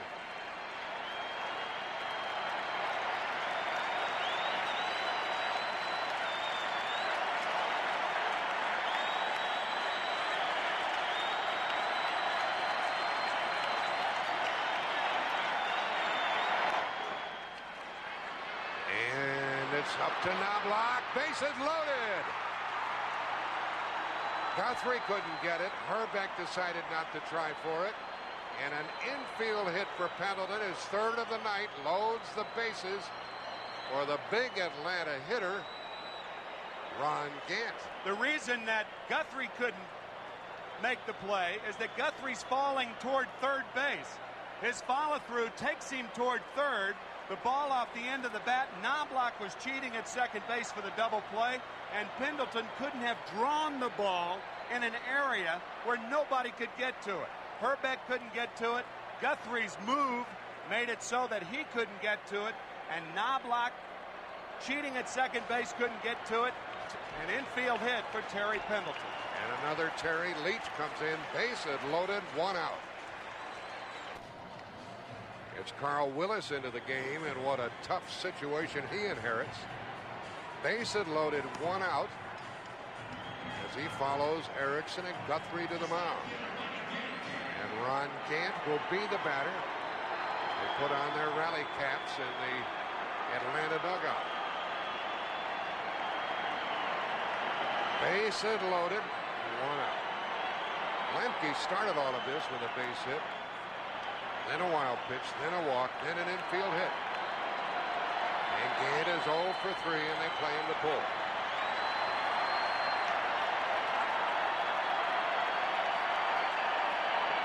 Ball 1. I don't think I have ever seen a right fielder. Now he's moving back to the position Shane Mack was way, way, way over towards center field, and now Tom Kelly saw that and moved him back to his position, which is about straightaway right field. The World Series might be on the line right here. 1 ball, 1 strike.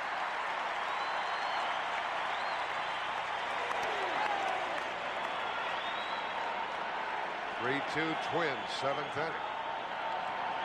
Bases loaded, Atlanta 1 out. Carl Willis. Ron Gant. The deep short. Tying run scores.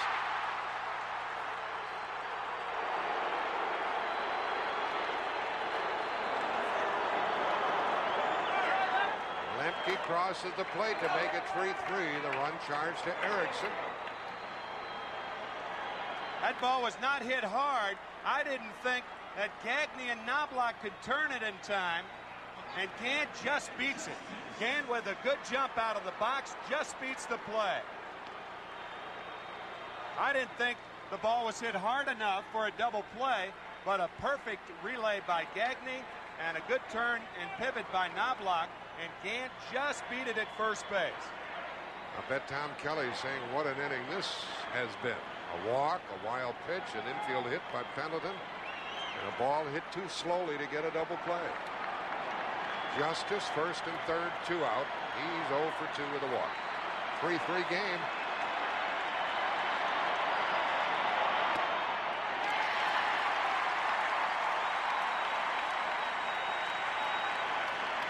Ronnie Smith is at third. Ron Gant at first.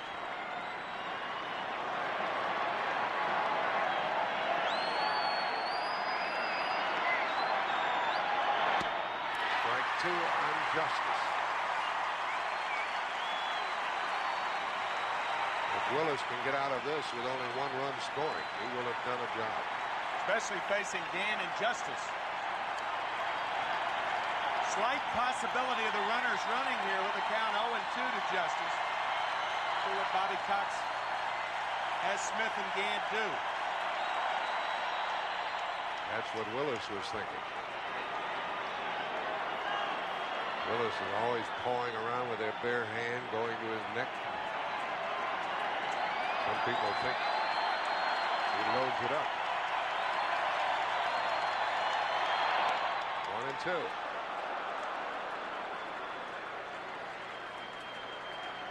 Goes to his mouth, goes to his neck. Well, if he loads them up, now's the time to do it. First and third, 2 out, 3-3 game, 7th inning.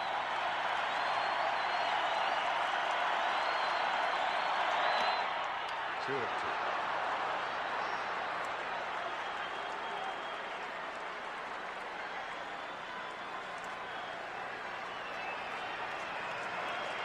There's Greg Olson sweating this one out. 2-2 to Justice, 2 on, 2 out.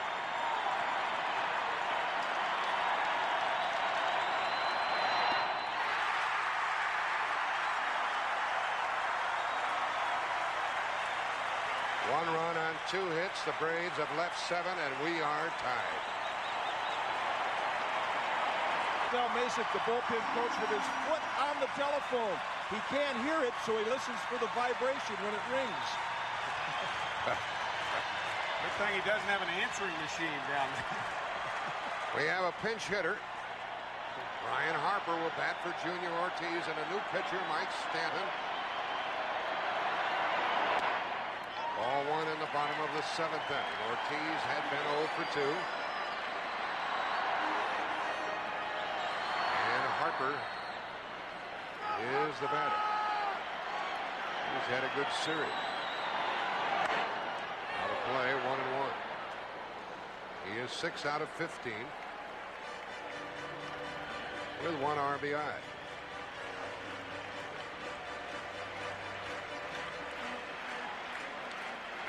Mike Stanton is the hurler. And the new shortstop is Jeff Blauser. That ball is foul, and it's 1-2. Avery pitched 6 innings, 3 runs, 6 hits, struck out 3, walked 1. So he's through for the year. What a year he's had. Those 2 1-0 shutouts over the Pirates.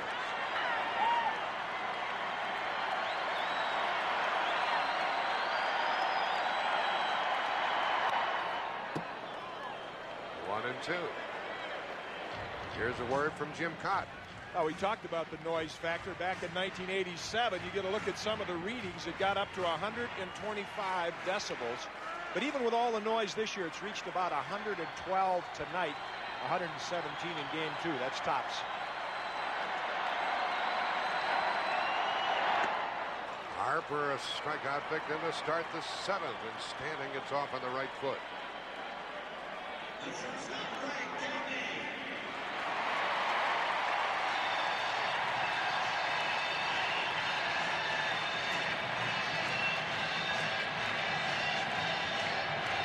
Is up. He's grounded out twice.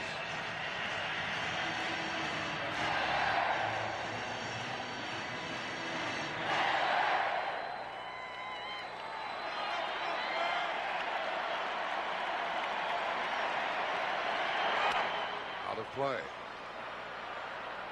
Bobby Cox, the manager of the Braves, told us that it doesn't matter whether Stanton's pitching to left-handed pitchers, batters, or right-handed batters. His stuff is good enough to get both of them out. Equally effective primarily because of that slider. He struck Harper out on that disappearing slider. He grips it very tightly. That was it right there. A hitter thinks it's going to be a strike. It is high enough to swing at when he swings at it, and then it just disappears. The bottom falls out of it. Tightly wrapped slider to right-handed batters.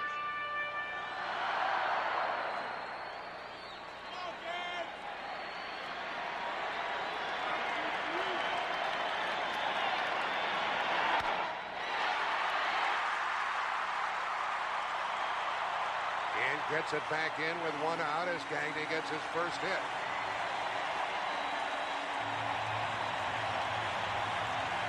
Good hitting by Gagne. He didn't try to pull the fastball away. He shoots it to right field. I am not sure that Mark Lemke saw that ball initially. I was going to say the same thing. It was a late jump by Lemke. Well, you've got, 50,000 handkerchiefs in here. They're white. The roof of the dome is white. And the go-ahead run is on with 1 out in the 7th for the Twins. Gladden walked, stole a base, scored a run in the 5th.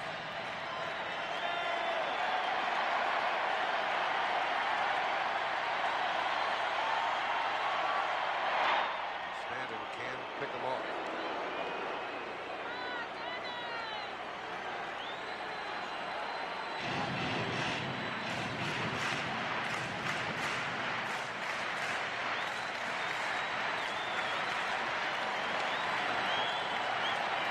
Be a spot for a hit and run for the Twins, who are tied 3-3 in the 7th. Ball 1.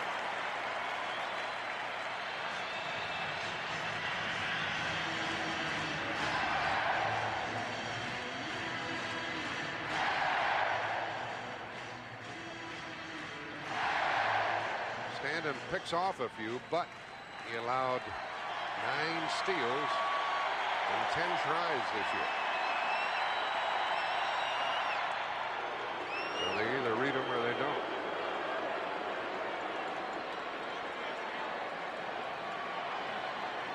On a hit and run, you're not going to steal the base. It's the responsibility of the hitter to put the ball in play. So if you're the runner at first base, you've got to make sure the pitcher pitches. Meanwhile, ball 2 to the batter.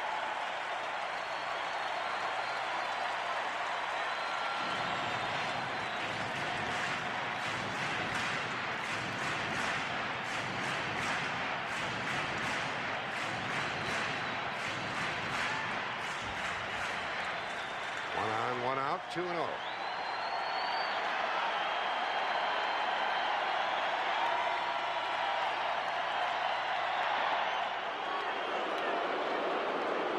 A lot pitchers like to hit and run on 2-0. I don't think a 2-0 count is a good hit and run situation. I think a hitter is in a good position to choose a pitch, a little imaginary box out in front of home plate. If it's not in it, then take it. Ball 3.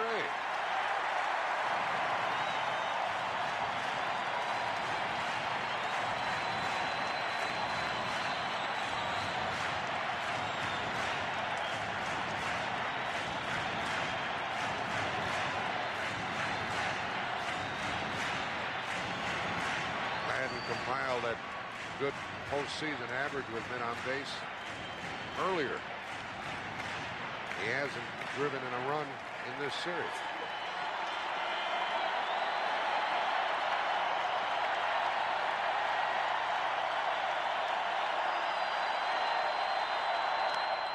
Maybe a double play. Got one, got them both. And that ends the inning. After 7, we're tied 3-3. This game summary is sponsored by Budweiser. After the Twins got 2 in the first, Pendleton's home run tied it in the 5th. Puckett put the Twins on top, and then Lemke got a hit. Here's the home run by Pendleton, smashed it to center. A timely blow for the Braves, and Pendleton has 3 hits tonight. Lemke scored that tying run in the 7th after getting his 2nd hit of the night. On the Atlanta bench, they put those rally caps on. Mark Grant there in the foreground is the ringleader of that group. He tells them which way to form the caps and how to go about trying to win the game. We are going into the 8th inning. Sid Bream leads it off against Carl Willis. Willis did good work in the 7th inning. Bases loaded, 1 out. He got out of it with only the tying run scoring. Charge to Erickson, the starter. Bream is 0 for 2 with a walk. A threat. 1-1. Watch batting practice in this Metrodome. These left-handed batters pump them out of here regularly. They love to hit here. Only 327 down the line. 1 ball, 2 strikes. How tight can it get? Here are the Braves leading 3 games to 2 in this series, carrying a 3-3 tie into the 8th inning.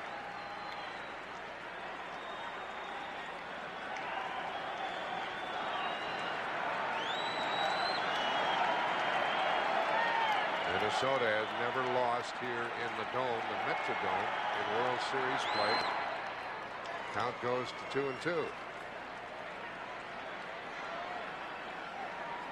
They've won all 6 that they have played here.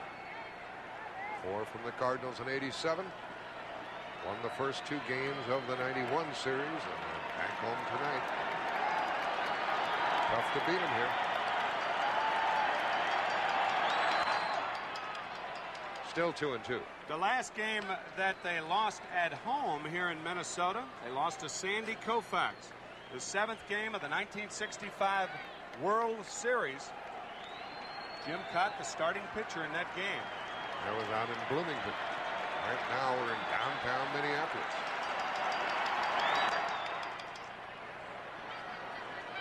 What do you remember about that 65 action, Mr. Cott? Well, I remember Lou Johnson hitting a home run early, and that was the deciding factor with Koufax on the mound, and you almost get the feeling in this one that that's what's going to decide it. Somebody's going to hit a long one. Might be Bream. 3-2.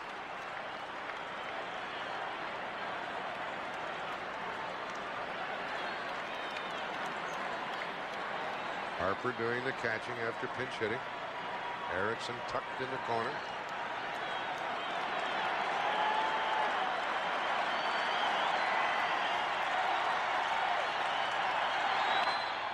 Green to center for Puckett. 1 out. 3 in a row retired by Carl Willis. Willis getting through the major threats in Gant, Justice, and Bream. He's got another up here now in Hunter, who hit the home run off Willis in the 8th inning down in Georgia. And that 14-5 blowout. And Willis, of course, remembers that, and so does the batter.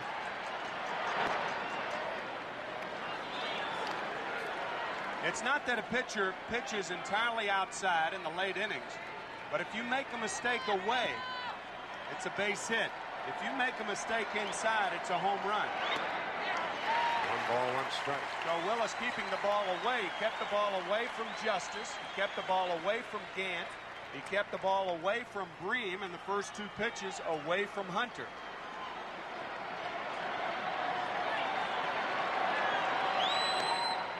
Two balls and a strike.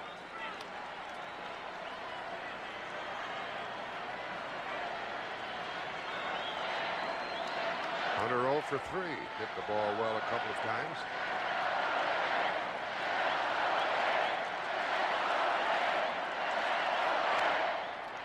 That's in play for Herbeck.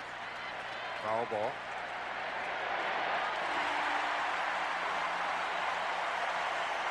Two out.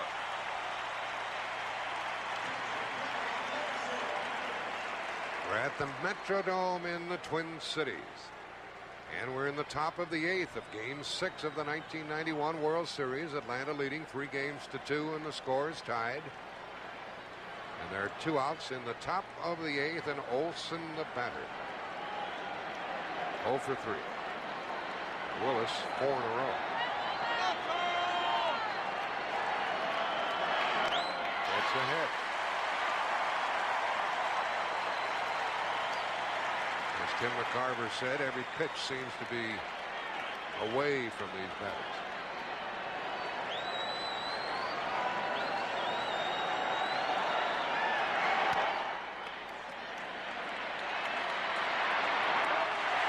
That sends us tied into the bottom of the 8th.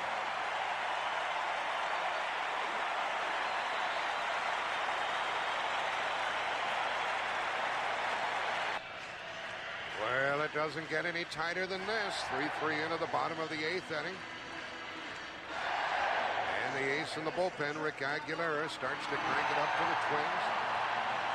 Across the way, the best in recent times for Atlanta, Alejandro Pena getting ready. Meanwhile, the Braves have a good pitcher on the mound in Mike Stanton. He worked the 7th, and he's got his work cut out for him with the 2, 3, and 4 hitters coming up for the home team. Starting with Knobloch, 1 for 3.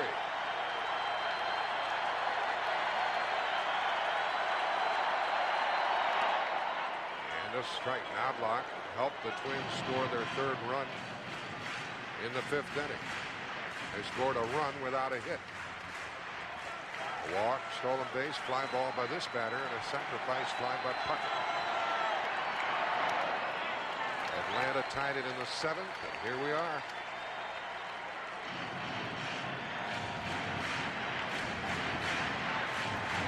Knobloch hit only 1 home run this season, so he's not even thinking long ball.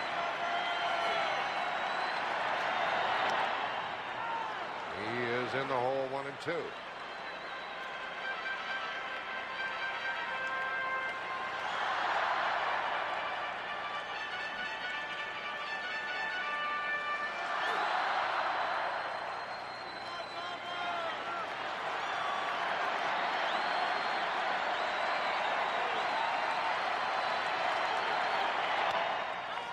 Pops it up, and it's called for by Blauser, and there's 1 out. This is Game 6. Where were you for Game 6 16 years ago?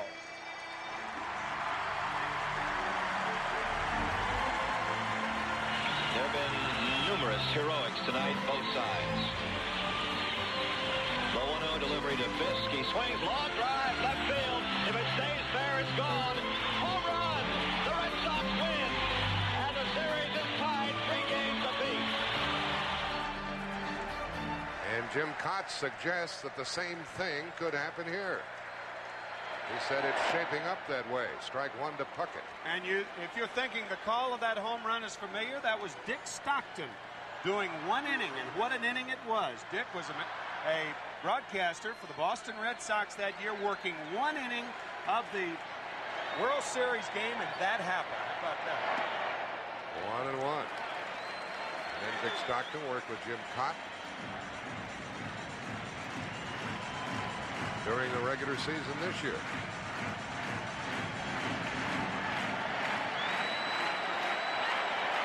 1-1 to Puckett. What a swing, 1-2. Bob Dekas and Bob Fishman rounded out that group that headed up the other CBS team. Kirby! Come on, Kirby! Be the Kirby Puckett fan. Right here, they say. Stanton has other ideas with one out. Looked like it set up there a little bit, didn't it, Tim? Didn't have the bite that most of his sliders have. When you get ahead of Kirby Puckett, the best place to pitch him is out of the strike zone. Kirby's up there hacking. He does not walk a lot. He's driven in 2 of the Minnesota 3. 2-2.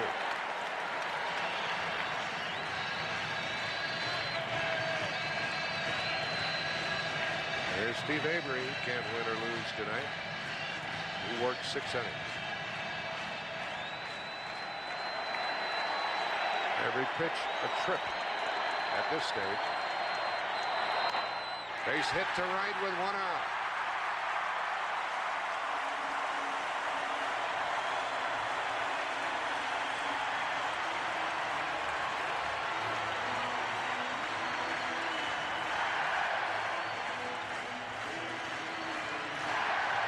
A slider in the strike zone, and Puckett rifles one to right field. I think what Bobby Cox is thinking right now with the switch hitting Chili Davis up there, you leave the left-hander in and don't bring Pena in, because if you bring the right-handed Pena in, you switch Chili Davis around to the left side, and you've got the hole open on the right side. I think that's why Stanton's still in the game. And you give Puckett a better chance to run. 1 on, 1 out. Chili is 0 for 3. Stanton can pump it by these hitters. Well, we saw Avery a while ago. A lot of people thought, Tim, that Atlanta would wrap it up tonight, saying Avery will beat him. Well, Avery didn't. Nope. It's up to Stanton.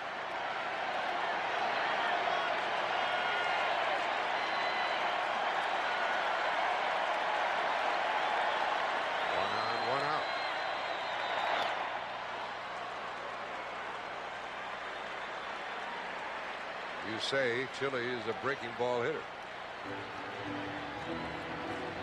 Yeah, and Stanton doesn't throw a breaking ball.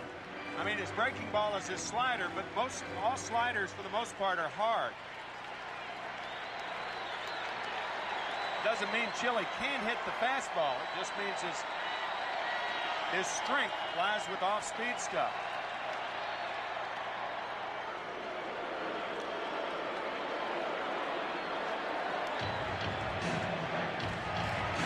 Puckett's second hit of the night has him perched at first.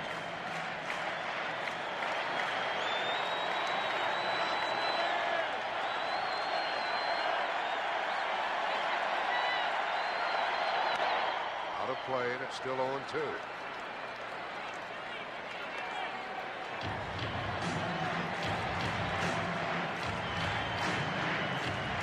The tension, she is mounting.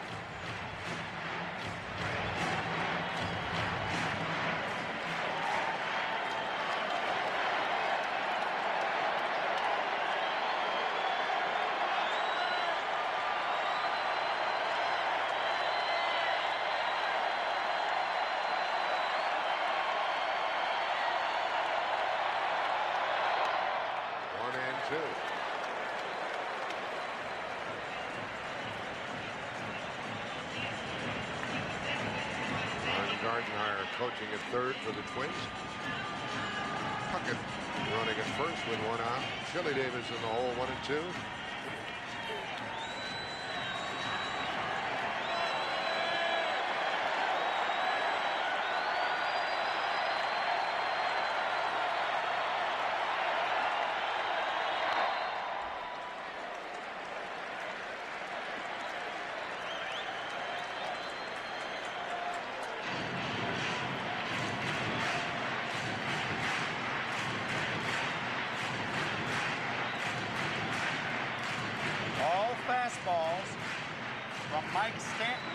Chili Davis.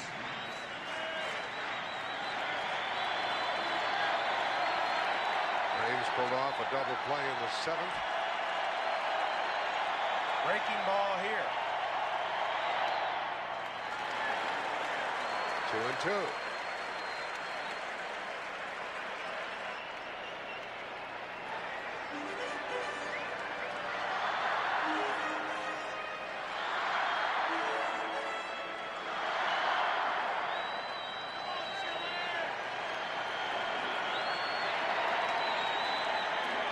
You said baseball is a relaxed game.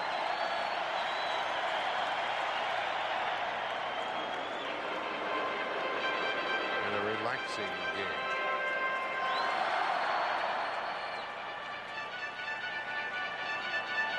Mike Stanton does not have a good move to first base. That's just to keep Puckett close.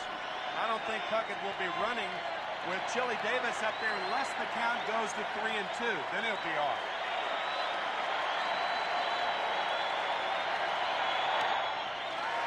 Now it's 3-2 with 1 out.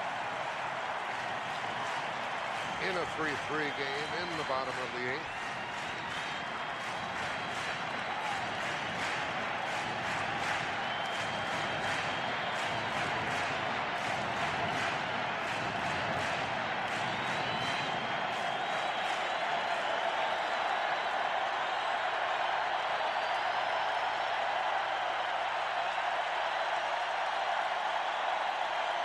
Puckett's going.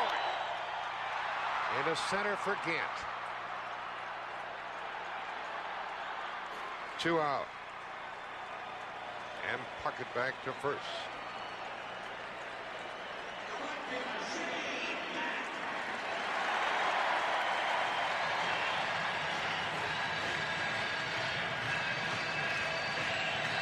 Tom Kelly giving signs. Gardner.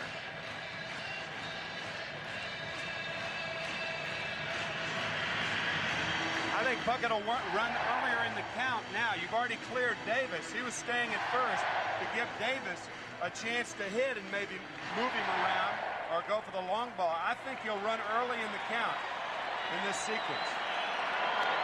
Shane Mack is looking for his 3rd hit. He had a 2-out RBI single in the 1st. A wasted leadoff double in the 4th. He's 2 for 3.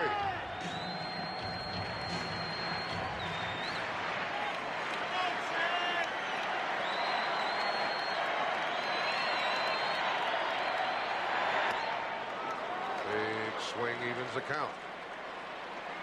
Nothing timid about that swing.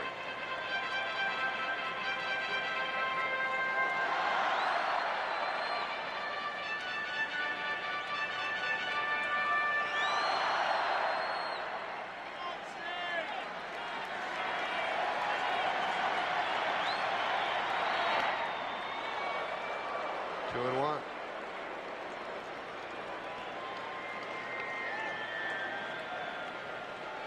Puckett wanted to go on that last pitch. He was feeling his way off the base. He could be off a little bit more, take a little bit better lead, and maybe have 1 foot on the rug. His lead is, speaking of timid, his lead is timid.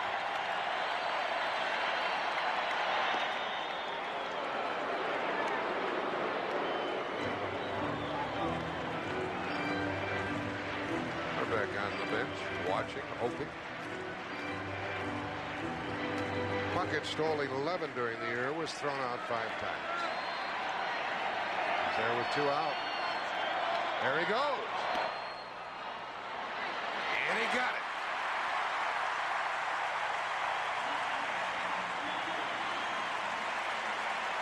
You have to take a risk, and I think the risk that Puckett took was that the minute Stanton picked the foot up, he took off. Watch the foot go up, and Puckett, with a terrific jump, he was gone.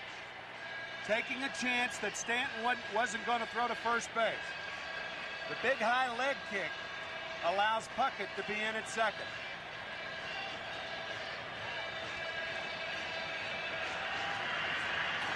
Blauser taking the throw. Puckett at second, 2 out. 3-3 game. Bottom of the 8th. The count has gone to 2-2 on Shane Mack.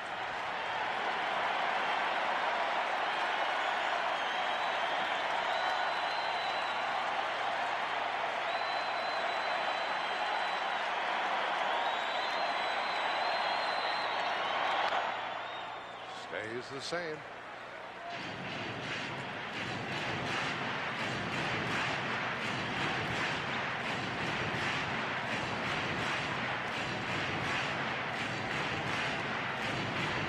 Mack came into this game 0 for 15. He's 2 for 3.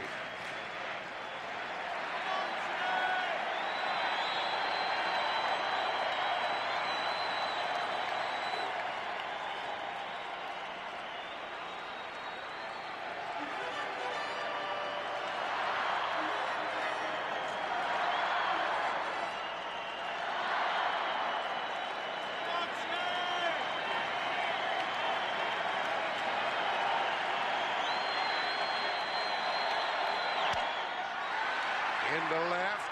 Hunter sends us into the 9th inning, still tied 3 apiece. Minnesota's left 5. Tie game, top of the 9th, 3-3. Rick Aguilera was warming up in the bottom of the 8th inning and would have been in the game only if the Twins had the lead. And we go back to Jim Cott's comment the other day in that 12-inning game, talking about how short relievers don't like to come into tie ball games, Kitty. Yeah, I know. At home, it's not quite as bad, but they still don't like it. I think the only way you're going to see Rick Aguilera in the game this inning, if Carl Willis gives up a base runner, then it would be almost like a save situation. Come in and get out of a jam. The rally caps are on. And the baddest man in town leads it off in the 9th inning. Mark Lemke scored the tying run in the 7th.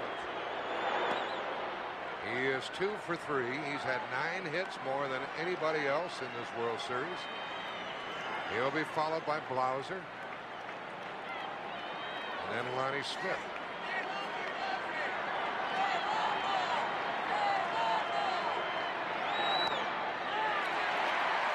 Carl Willis, the pitcher, and he has retired 5 in a row. He followed Scott Erickson and Mark Guthrie to the hill.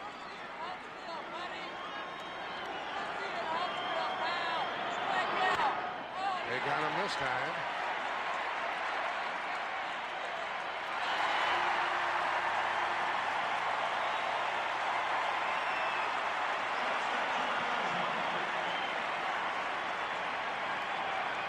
On the dugout step is John Smoltz. He'll work tomorrow night if we have a 7th game. He just changed his rally cap. He had it with the fin, and now I think he turned it inside out. He said that fin doesn't work, so I'll turn it inside out, and that's what Jack Morris hopes he can do tomorrow night. Turn the Braves inside out. Here's Blauser with a big swing and a foul. He pinch hit, stayed in the game. There, see it? He turned it around. He had the fin on, and now he said, well, that didn't work. Lemke popped up, so I'll turn it around. Blauser has some pop. He can hit the long ball.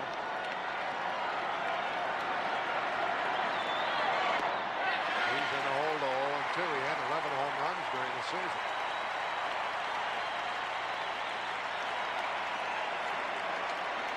Struck out against Guthrie in the 7th.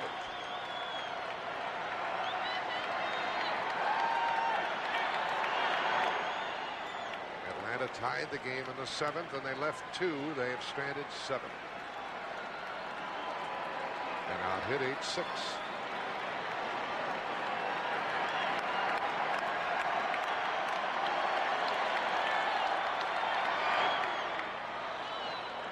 Two.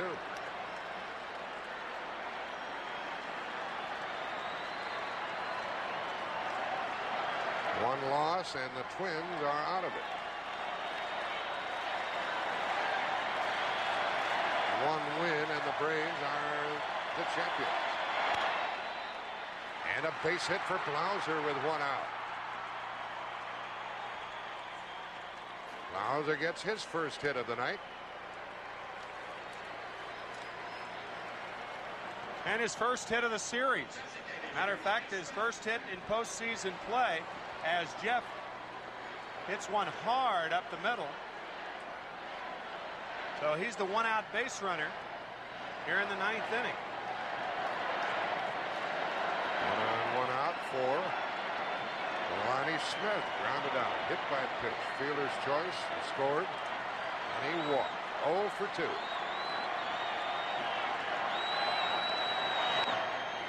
know what he was thinking with that swing? Strike one. Smith has driven in runs only with home runs as Rick Aguilera jumps to his feet. 1 on, 1 out, 9th inning. What Jim Cott was talking about, that Aguilera wouldn't be called in unless the Twins were in trouble.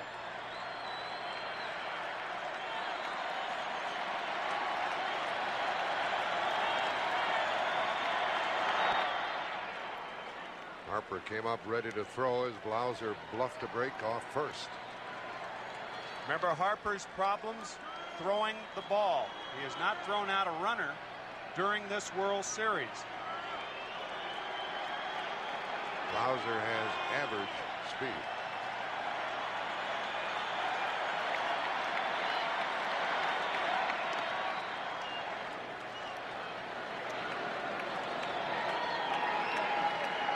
Tied 3-3, top of the 9th. Blauser stole 5 during the season. He's thrown out 6 times.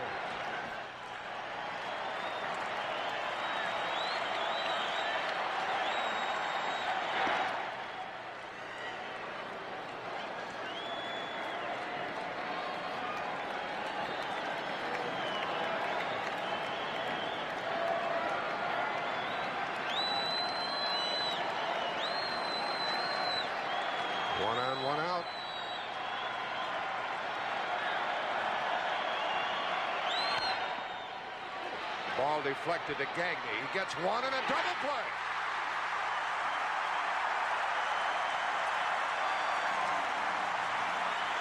Now the Twins could win it and tie it with a run in the 9th.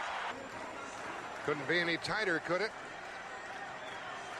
Bottom of the 9th, the Twins have an opportunity to win it here and tie this series at 3 games apiece. They'll have to do it against a new pitcher. Alejandro Pena has been the best in the last couple of months for Atlanta. He follows Adrian Stanton to the mound. Stanton had 2 scoreless innings, 2 hits with a strikeout. And the pinch hitter is Mike Pagliarulo, batting for Scott Leyes. Difference in strategy. Bobby Cox brings his #1 reliever into a tie game. And Tom Kelly withholds his reliever, Rick Aguilera, his #1 reliever.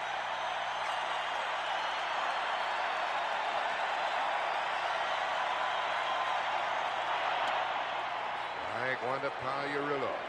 He is 3 out of 7 with a home run and 2 runs batted in the series. Hit a dramatic home run against Toronto in the playoff. Strike 2 as Pena gets ahead on the count. And a dramatic home run off John Smoltz in Game 4 in Atlanta that put the Twins up momentarily 2-1. Herbeck will follow. Then Harper.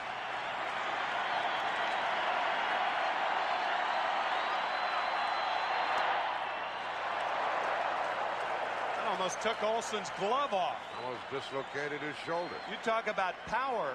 Watch this pitch.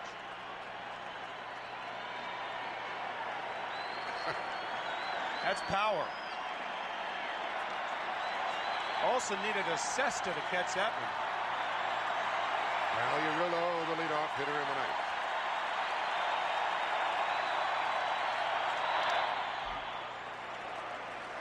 It stays 1-2. There's Leyes for whom Pagliarulo is batting.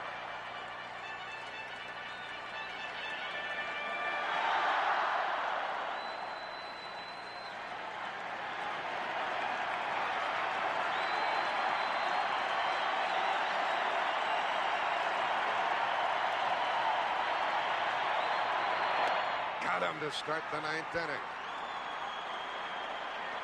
Pena gets one tough left-handed batter. Well, I mean, that is some blue heat right there. And it jumped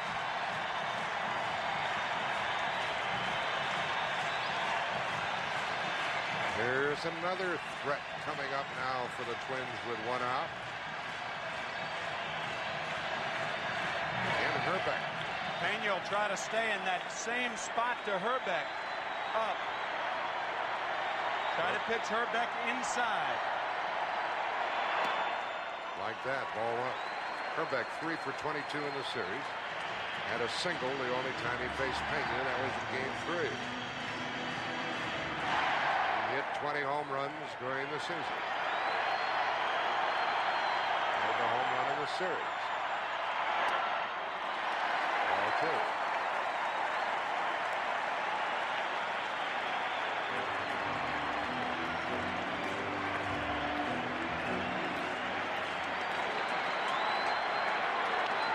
Dozen guys biting their fingernails.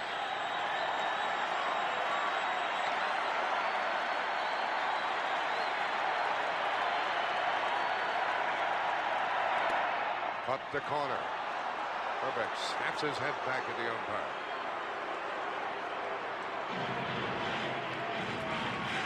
A bit of a tail on the inside fastball.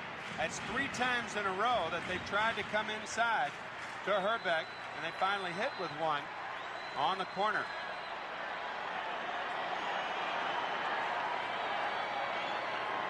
See if Hrbek opens up a little bit.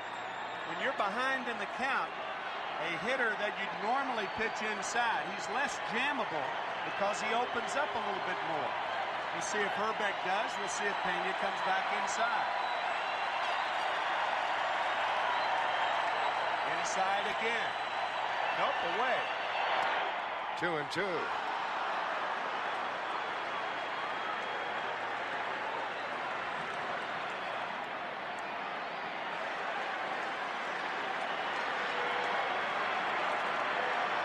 Change up. In the dirt. Ball 3.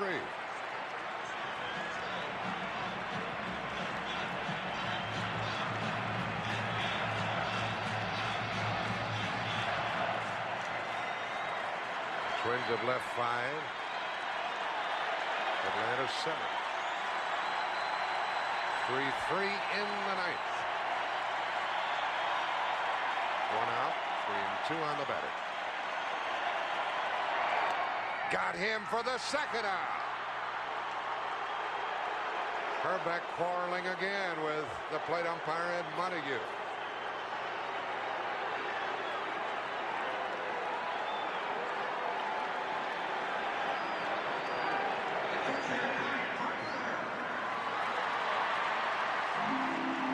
That inside fastball with a 2-0 count set this pitch up. And that ball appeared to have a lot of the plate. Now the batter, Brian Harper. Strike to him from Pena. Pena trying to send it into extra innings. The only way the Braves can win it.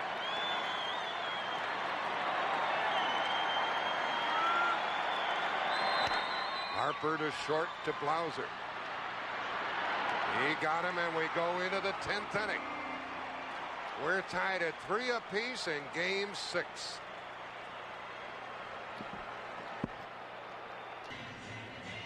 Wow, here we go again, tied at 3, top of the 10th. Let's take another look at the pitch to Kent Hrbek. Very close to the corner. It just tails away, and then Greg Olson very alertly just tugs it back in a little bit to try to influence Ed Montague's call, but he has been calling the borderline pitches strikes all night. It's been a very, very consistent strike zone. Nothing unusual about that call.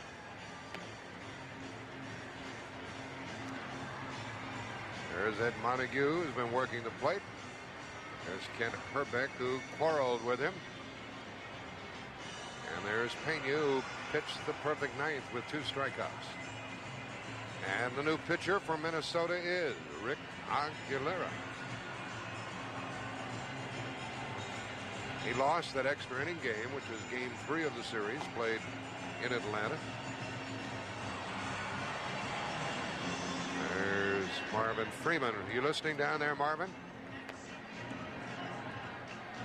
There's Marvin Freeman with a headset.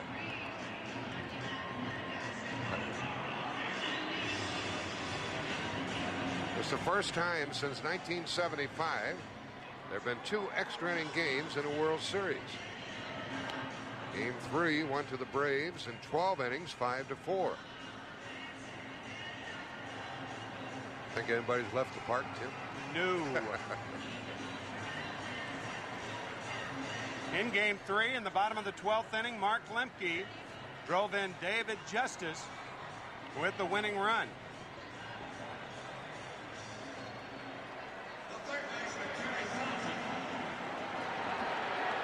Well, we have some good performers. Button heads here in the 10th inning with Rick Aguilera on the mound and Terry Pendleton to lead it off. Gant and Justice to follow in a 3-3 game. Pendleton has come to life with 3 hits tonight and 9 in the series. And a 2-run homer in the 5th that tied the game at that time. And then he helped the Braves tie it again in the 7th.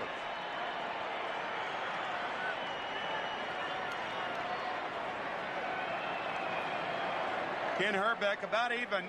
Terry Pendleton is not a pull hitter. And down the third base line, Pagliarulo not guarding the line, in playing for the bunt. Terry Pendleton, a guy who uses all parts of the field in which to hit. Up the middle. Base hit, a leadoff single here in the 10th. 4th hit of the night for Pendleton. That shades of the performance he turned in during the regular season when he led the National League in hitting. Jumping on the first pitch and not allowing Aguilera to get ahead so he can throw the split finger fastball. Pendleton rifles one up the middle. Knobloch can't get to it, and now you have an interesting situation. Do you bunt with Gant? If you do, they walk Justice. So he's probably swinging, and Rod is 0 for 4.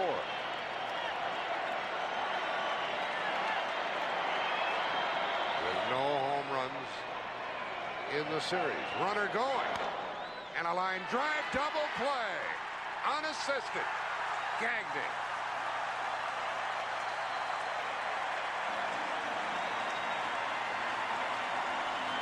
Isn't that something? What a manager tries to do is to get a hitter with a good pitch from the pitcher. Gant got a good pitch. He hits it a little on the end of the bat, and Terry Pendleton is out. Unassisted double play for the shortstop with a runner on first base. The Braves have hit some line drives tonight. That's the 5th line drive caught that I have down on my score sheet. And Bobby Cox consistent also. Ron Gant had no sacrifices before that at bat, and he still has none.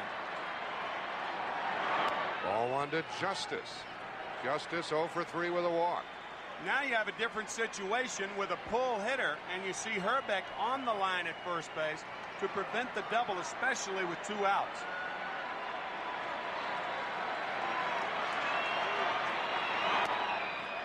Misses for ball 2, and Chuck Knobloch is playing in the outfield again. There you see Knobloch, and he threw Justice out from that position in the 5th inning.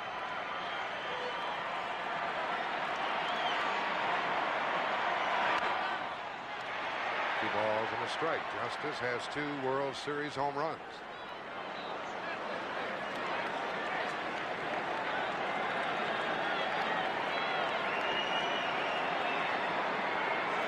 Bobby Cox trying to get a little motion, started the runner Pendleton. Lots of things can happen when you start that runner, some good, some bad.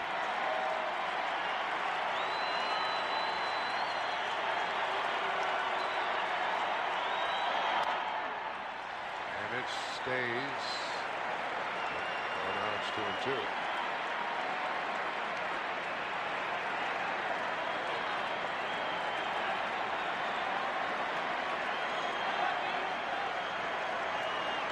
That 12-inning game in Atlanta, Justice had a base hit. A stolen base against Aguilera.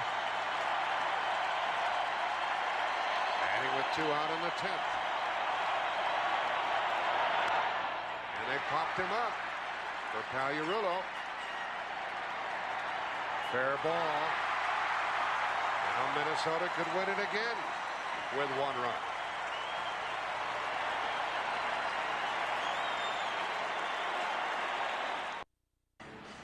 Error charge to Brian Harper in left field, but Minnesota left 2 men on in that 4th inning.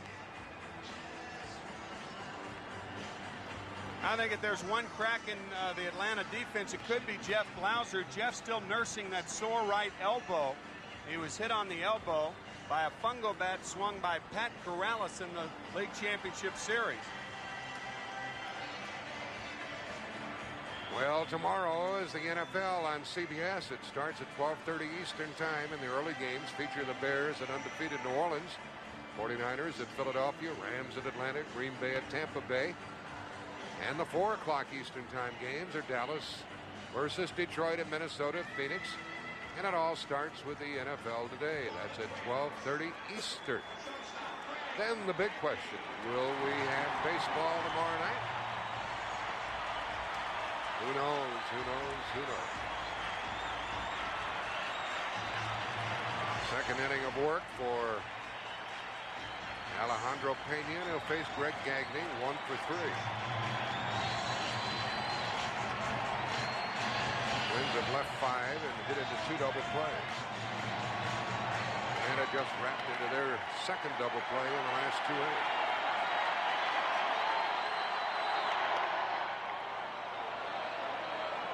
Half swing, he held up. Gagne, Gladden, and Knobloch in the Twins' 10th.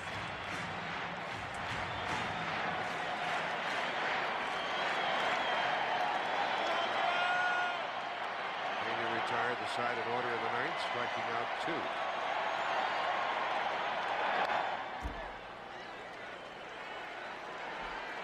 Fans here treated as some game. There's Rick Aguilar, the pitcher of the moment for the Twins.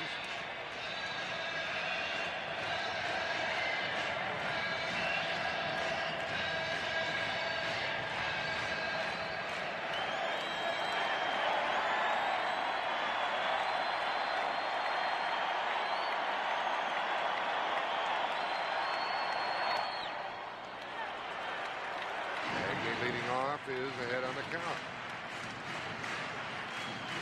Charlie Leibrandt, the starter in Game 1, warming for the Braves now.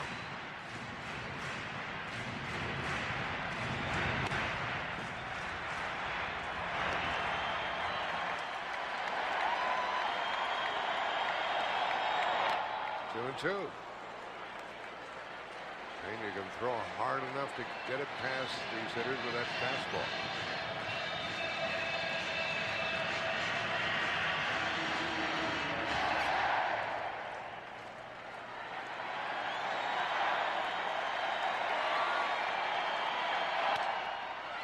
Pops it up to Lemke for the first out in the 10th.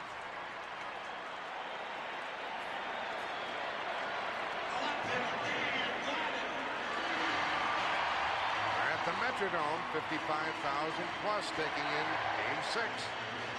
Twins have to win to prolong this World Series, and Atlanta would be the champions if they can get out of here with a victory tonight. We're tied 3-3. Gladden is up. He scored a run in the 5th.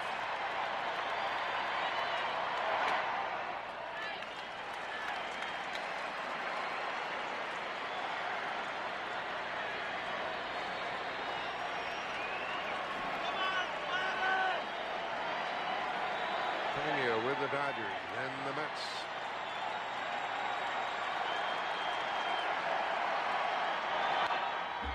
One ball, one strike. Pena relying almost exclusively on the fastball.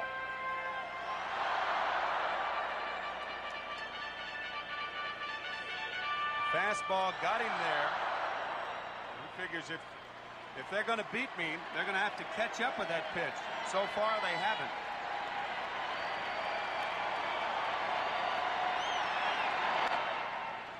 And he's ahead on the count to Gladden.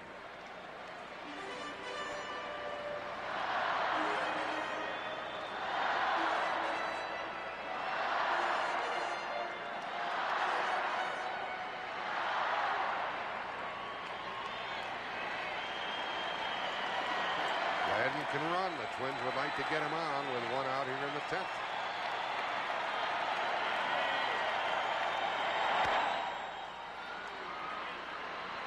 Lemke for the second out.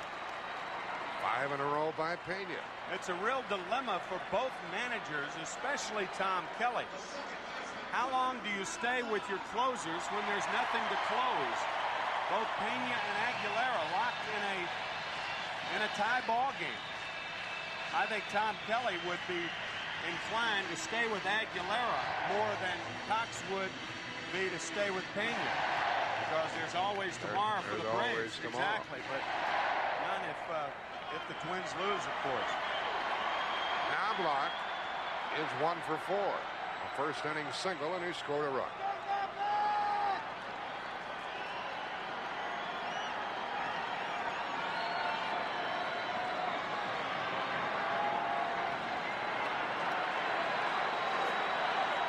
Pena trying to send it into the 11th.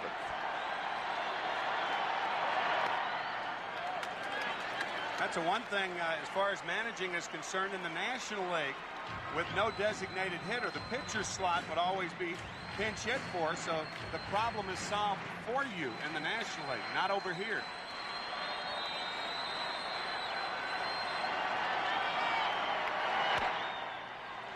Blauser gets him and sends us into the 11th inning. Pena has retired 6 in a row. We're still tied 3-3. Game 6. Remember, Game 3 went 12 innings. There's Pena on the bench. And perhaps what the Braves do in the top half of this 11th inning will determine his future. Charlie Leibrandt continues to throw in the right field corner. I think that's a reasonable thing to assume with Leibrandt warming up. If it's a tie game, it could be that Leibrandt will be the pitcher in the bottom of the 11th. If, however, the Braves get a run, one would assume that Bobby Cox would go ahead and send Pena back out there.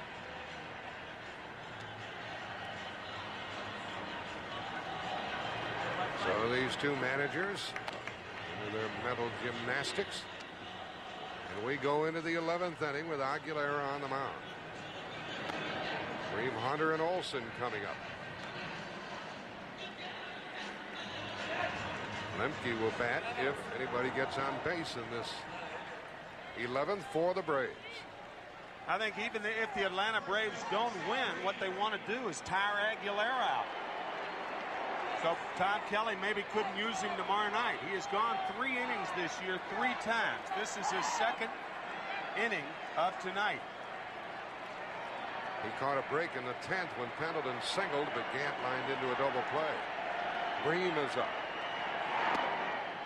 Ball 1, and Bream is 0 for 3 with a walk and 2 out of 19.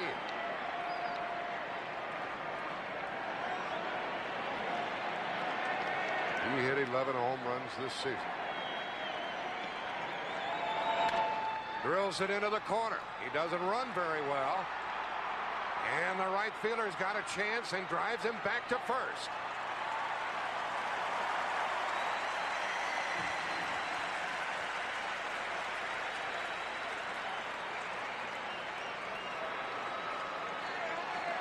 This ball hits so hard down the right field line that Shane Mack has a chance to make a play on it. And he makes a terrific play and a great throw to hold Bream to a single. Bream said, I better not. Not with that bad right knee, no. Already he's been replaced by the pinch runner. Keith Mitchell is running the bases. Mitchell will go to left field, and Brian Hunter will come in to play first base now. Hunter is 0 for 4 with a bat.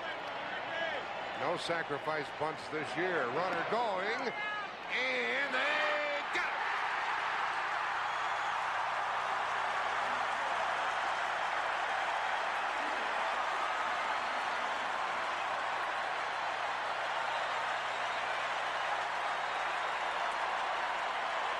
One of the tough things in late innings is the pinch run for someone because you're not loose.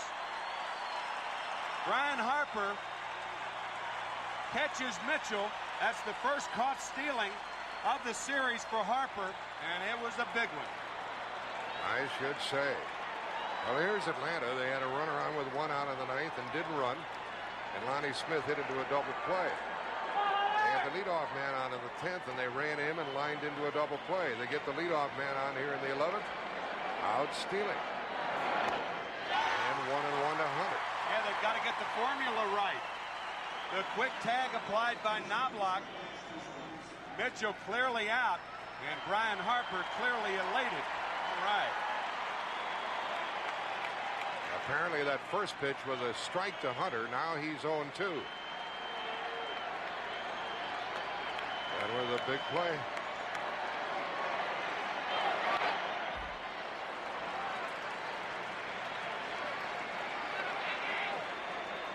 Braves have now out-hit Minnesota 9-8. 1 out in the 11th. Brian Hunter, the only rookie ever to hunt to homer in the League Championship Series and the World Series.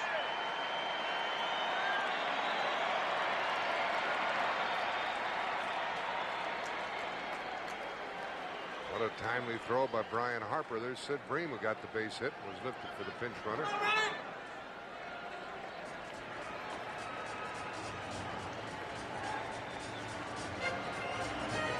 Rafael Belliard in the Atlanta locker room. He started the contest, had a base hit, lifted for a pinch hitter. I said Hunter, the only player to homer in both the LCS and the World Series. He was the second player. Willie McGee did it back in 1982. He was the other rookie. 0-2 to Brian Hunter.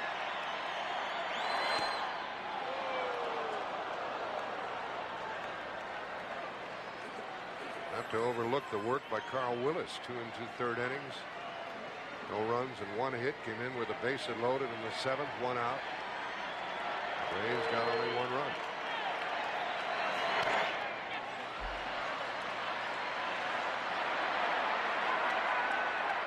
Harper chased away by Herbeck, and there are 2 out.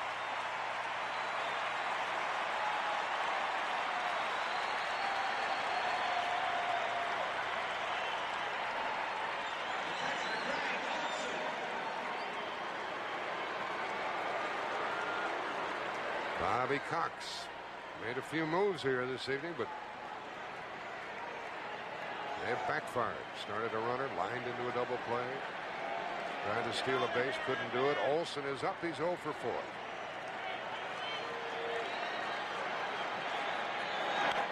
Popped him up. Fair ball. The inning is over. And again, Minnesota can win Game 6 with a little run.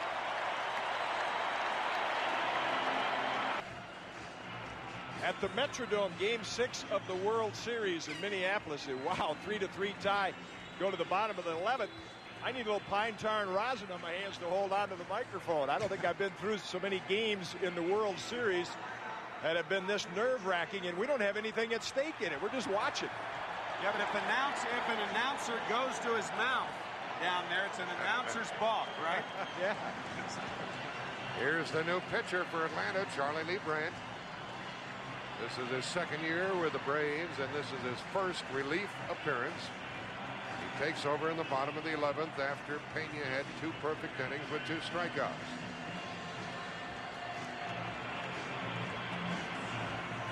If we have Game 7 tomorrow night, 8 o'clock Eastern, the first pitch at 8:35. And the pitchers will be John Smoltz and Jack Morris, and who knows who the heck would win that game.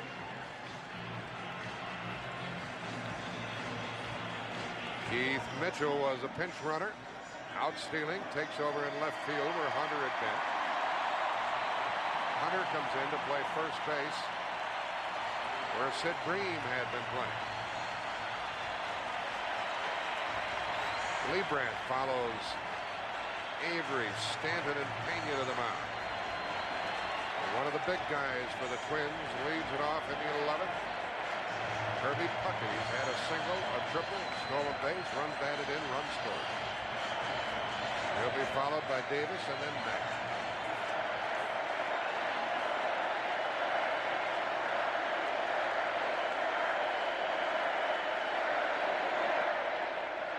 Lebrand pops a strike in there. Remember the circle change from Charlie Lebrand, if you'll remember back to Game 1 of the World Series. And he's not about to go away from his strength right now.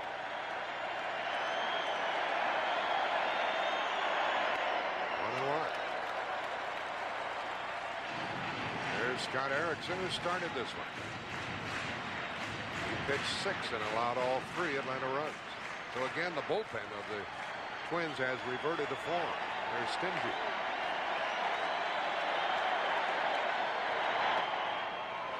Two balls and a strike.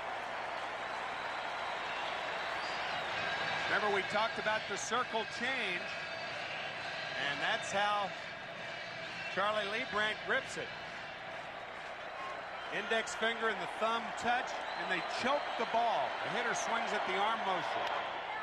Into deep left center from Mitchell, and we'll see you tomorrow night.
We showed you the circle change the first time, and this was the second time. And as far as the Braves are concerned, Puckett parks it in another circle. The winner's circle. It's the first time since 1987, that we'll have a 7th game of a World Series.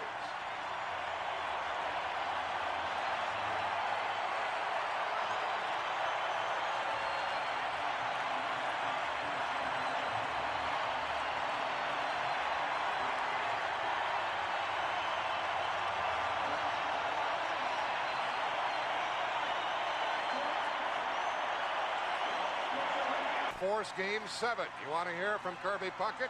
He'll be with Pat O'Brien when we come back.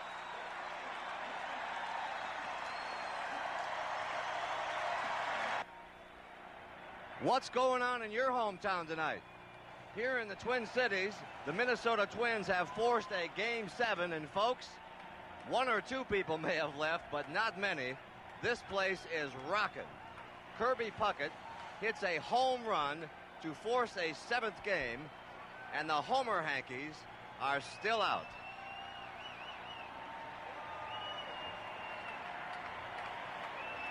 And the Chevrolet player of the game is Mr. Kirby Puckett. Chevrolet will donate $1,000 on his behalf to the Special Olympics, and Kirby is standing by right now with Jim Cott. Thanks, Jim? Pat. It got to about 120 decibels. That's the highest it's been this year after that home run. How in the world, Kirby, do you wait on a changeup after seeing 90-mile-an-hour heat all night? They've been throwing me a lot of changeups the whole series, Kitty. And I went up there in Chile. I've been facing Charlie Lebrand, and I told myself to just make him get the ball up. I'm going to swing anything down. If he throw it down, he can have it. But I'm going to make him try to get the ball up and put a good swing on it. You know, I know everybody's excited now, but is it draining or what playing in these games? Like I've been in a 15-round fight. I swear, I'm so drained, I don't know what to do. But tomorrow, we'll see what happens tomorrow. Well, Evander Holyfield's here. Maybe you'll get a match. Let's go back to Pat O'Brien.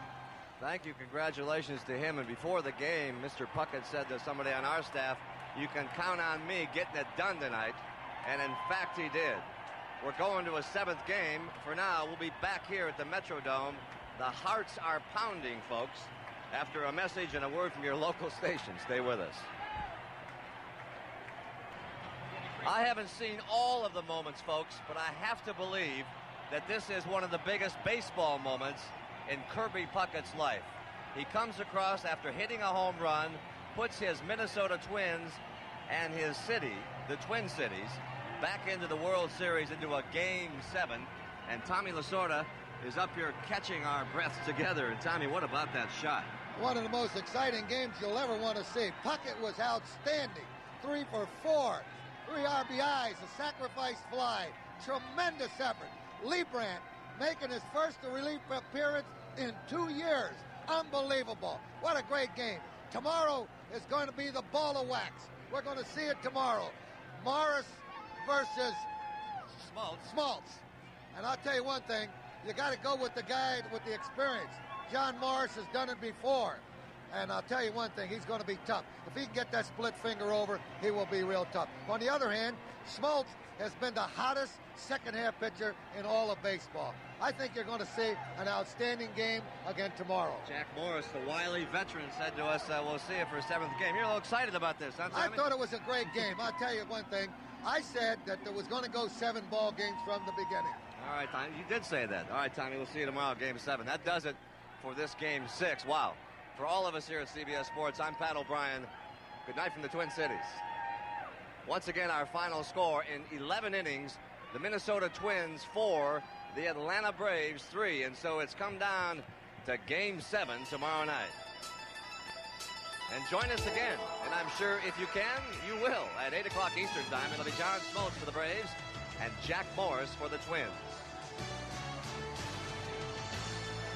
And a reminder to turn your clocks back an hour tonight. Enjoy that extra hour's rest and start your day by 12:30 Eastern Time with the NFL Today when Terry Bradshaw unveils his NFL Power Rankings. Then stay tuned for regional action. Most of you will see the Bears challenge the undefeated New Orleans Saints. In a 4 o'clock start, some of you will see the Cowboys invade the Lions Den. CBS Sports coverage of Game 6 of the 1991 World.